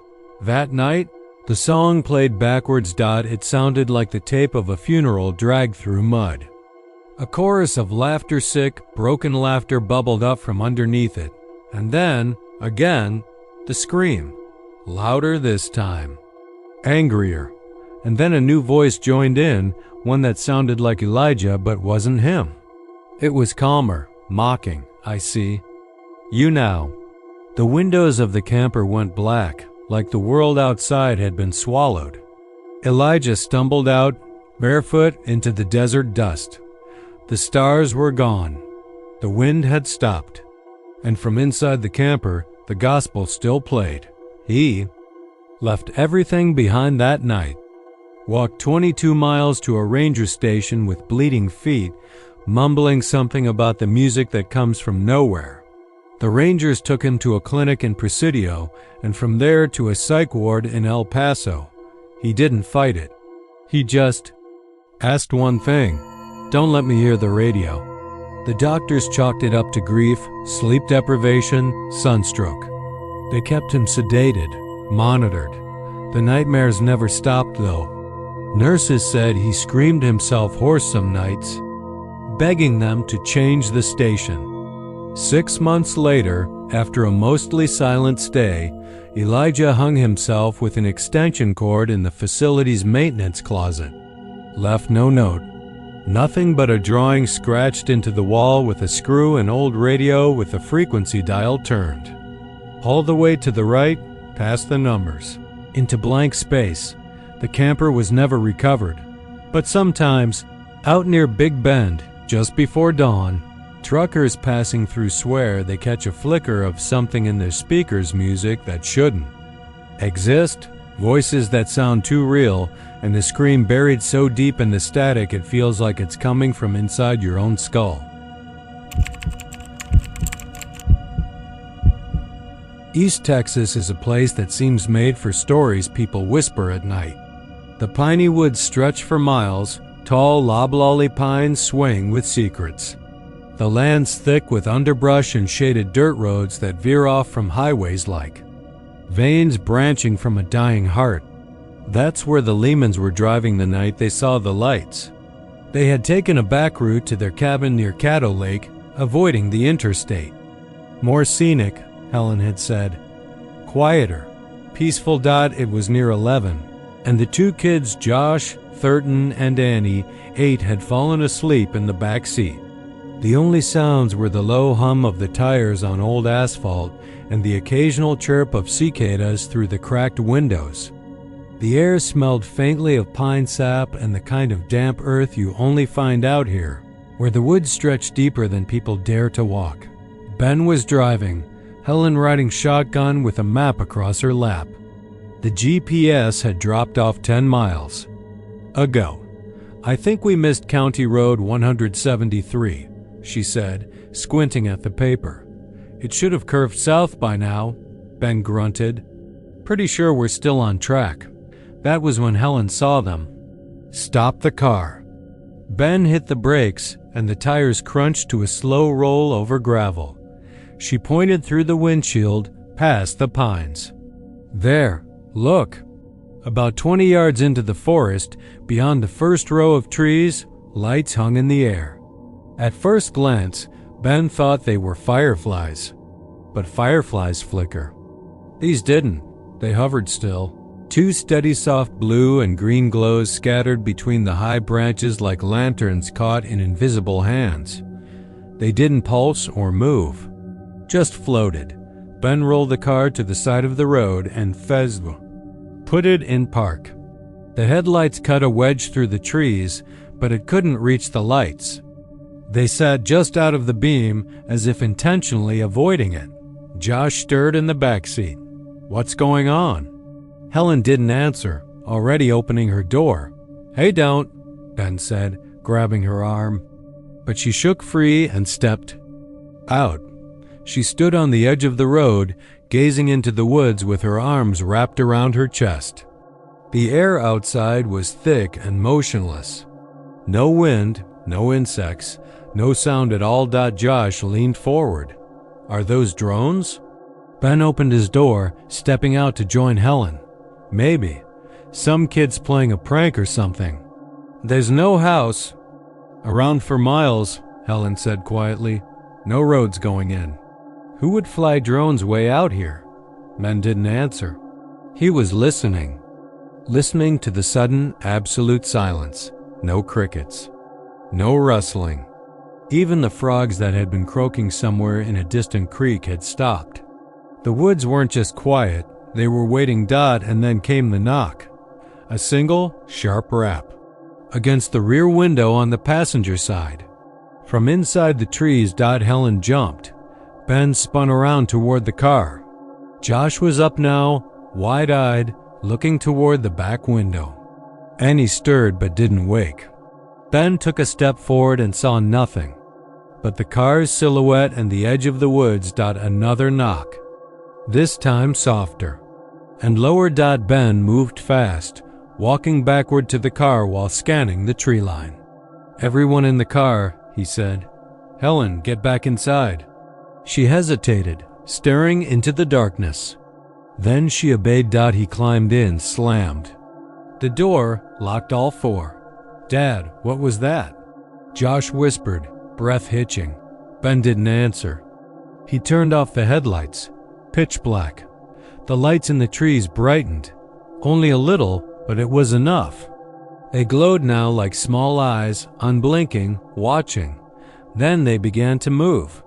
Not quickly, not like a drone would. They floated sideways, slowly weaving between trees, rising and falling as if following some pattern, a rhythm that didn't make sense. They came closer, but never touched the ground, never broke through the front line of trees. And then Annie woke up screaming. Ben turned in his seat. It's okay, baby. There's someone outside my window," she cried. Ben turned and looked. Nothing. Just black trees and glowing lights. But he knew better than to assume nothing was there. "Back up the car," Helen said sharply. Ben threw it into reverse, but the tires spun. Mud. The shoulder of the road had softened from last week's rain. The rear wheels sunk deeper. The car rocked but didn't move. Shit. Another knocked out from the opposite side now. The driver's side rear window, followed by a scrape like something dragging a fingernail across the glass. Ben slammed at the boss. Gear into drive and tried to lurch forward. Tires squealed. The whole vehicle shuddered, then caught. The car lunged back onto the road, throwing everyone forward. The lights stopped moving. Ben gunned it. 60. 70. The road blurred past, but the woods still hugged close on either side. Trees flickered in the headlights like strobe-lit shadows. Nobody spoke. Helen clutched the dashboard. Annie cried into her brother's lap. Josh stared out the rear window, whispering something under his breath. It was 5 minutes before the GPS picked up again. They didn't stop until they reached the cabin, an old two-story tucked off a gravel trail near the lake's edge. The rest of the night was silent, but none of them slept well. By morning, Helen said it must have been a prank. Some campers with drones playing games. Ben agreed, but with less conviction. He kept looking at the tree line behind the cabin. It wasn't until 2 days later, when Josh refused to go outside, that they realized something was wrong. "I saw someone in the trees," he said. Ben was chopping firewood when Josh came running out. His face was pale, his shirt soaked in sweat. Tall guy, long arms, just standing there watching, I swear. Ben dropped the axe and followed his son back inside. That night, they heard footsteps on the porch. Light, slow. One at a time. Like someone walking barefoot. Then a knock on the front door. They didn't open it. The knocks came again. 4 this time. Then silence. In the morning, there were muddy handprints on the door. Thin. Too thin for a human. They left that day. Ben never talked about the lights again. Neither did Helen, but Josh stopped sleeping with the lights off. He started drawing things in the margins of his school notebooks, tall, skeletal figures with round, glowing eyes. They hovered in trees. A year later, Annie disappeared. She was playing in the backyard of their new home, hundreds of miles from the piney woods. The fence gate was open. No signs of a struggle.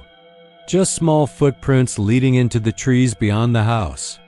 No one ever saw her again, except Josh. He told his mother a few weeks later that he'd seen her, standing at the edge of the woods at dusk, with glowing blue eyes and something standing behind her, watching, waiting. Ben drank more after that. Helen started keeping the windows locked, even in summer. They never returned to Texas, but sometimes late at night, Ben swore he could still hear it. That soft knock on the glass. From the inside,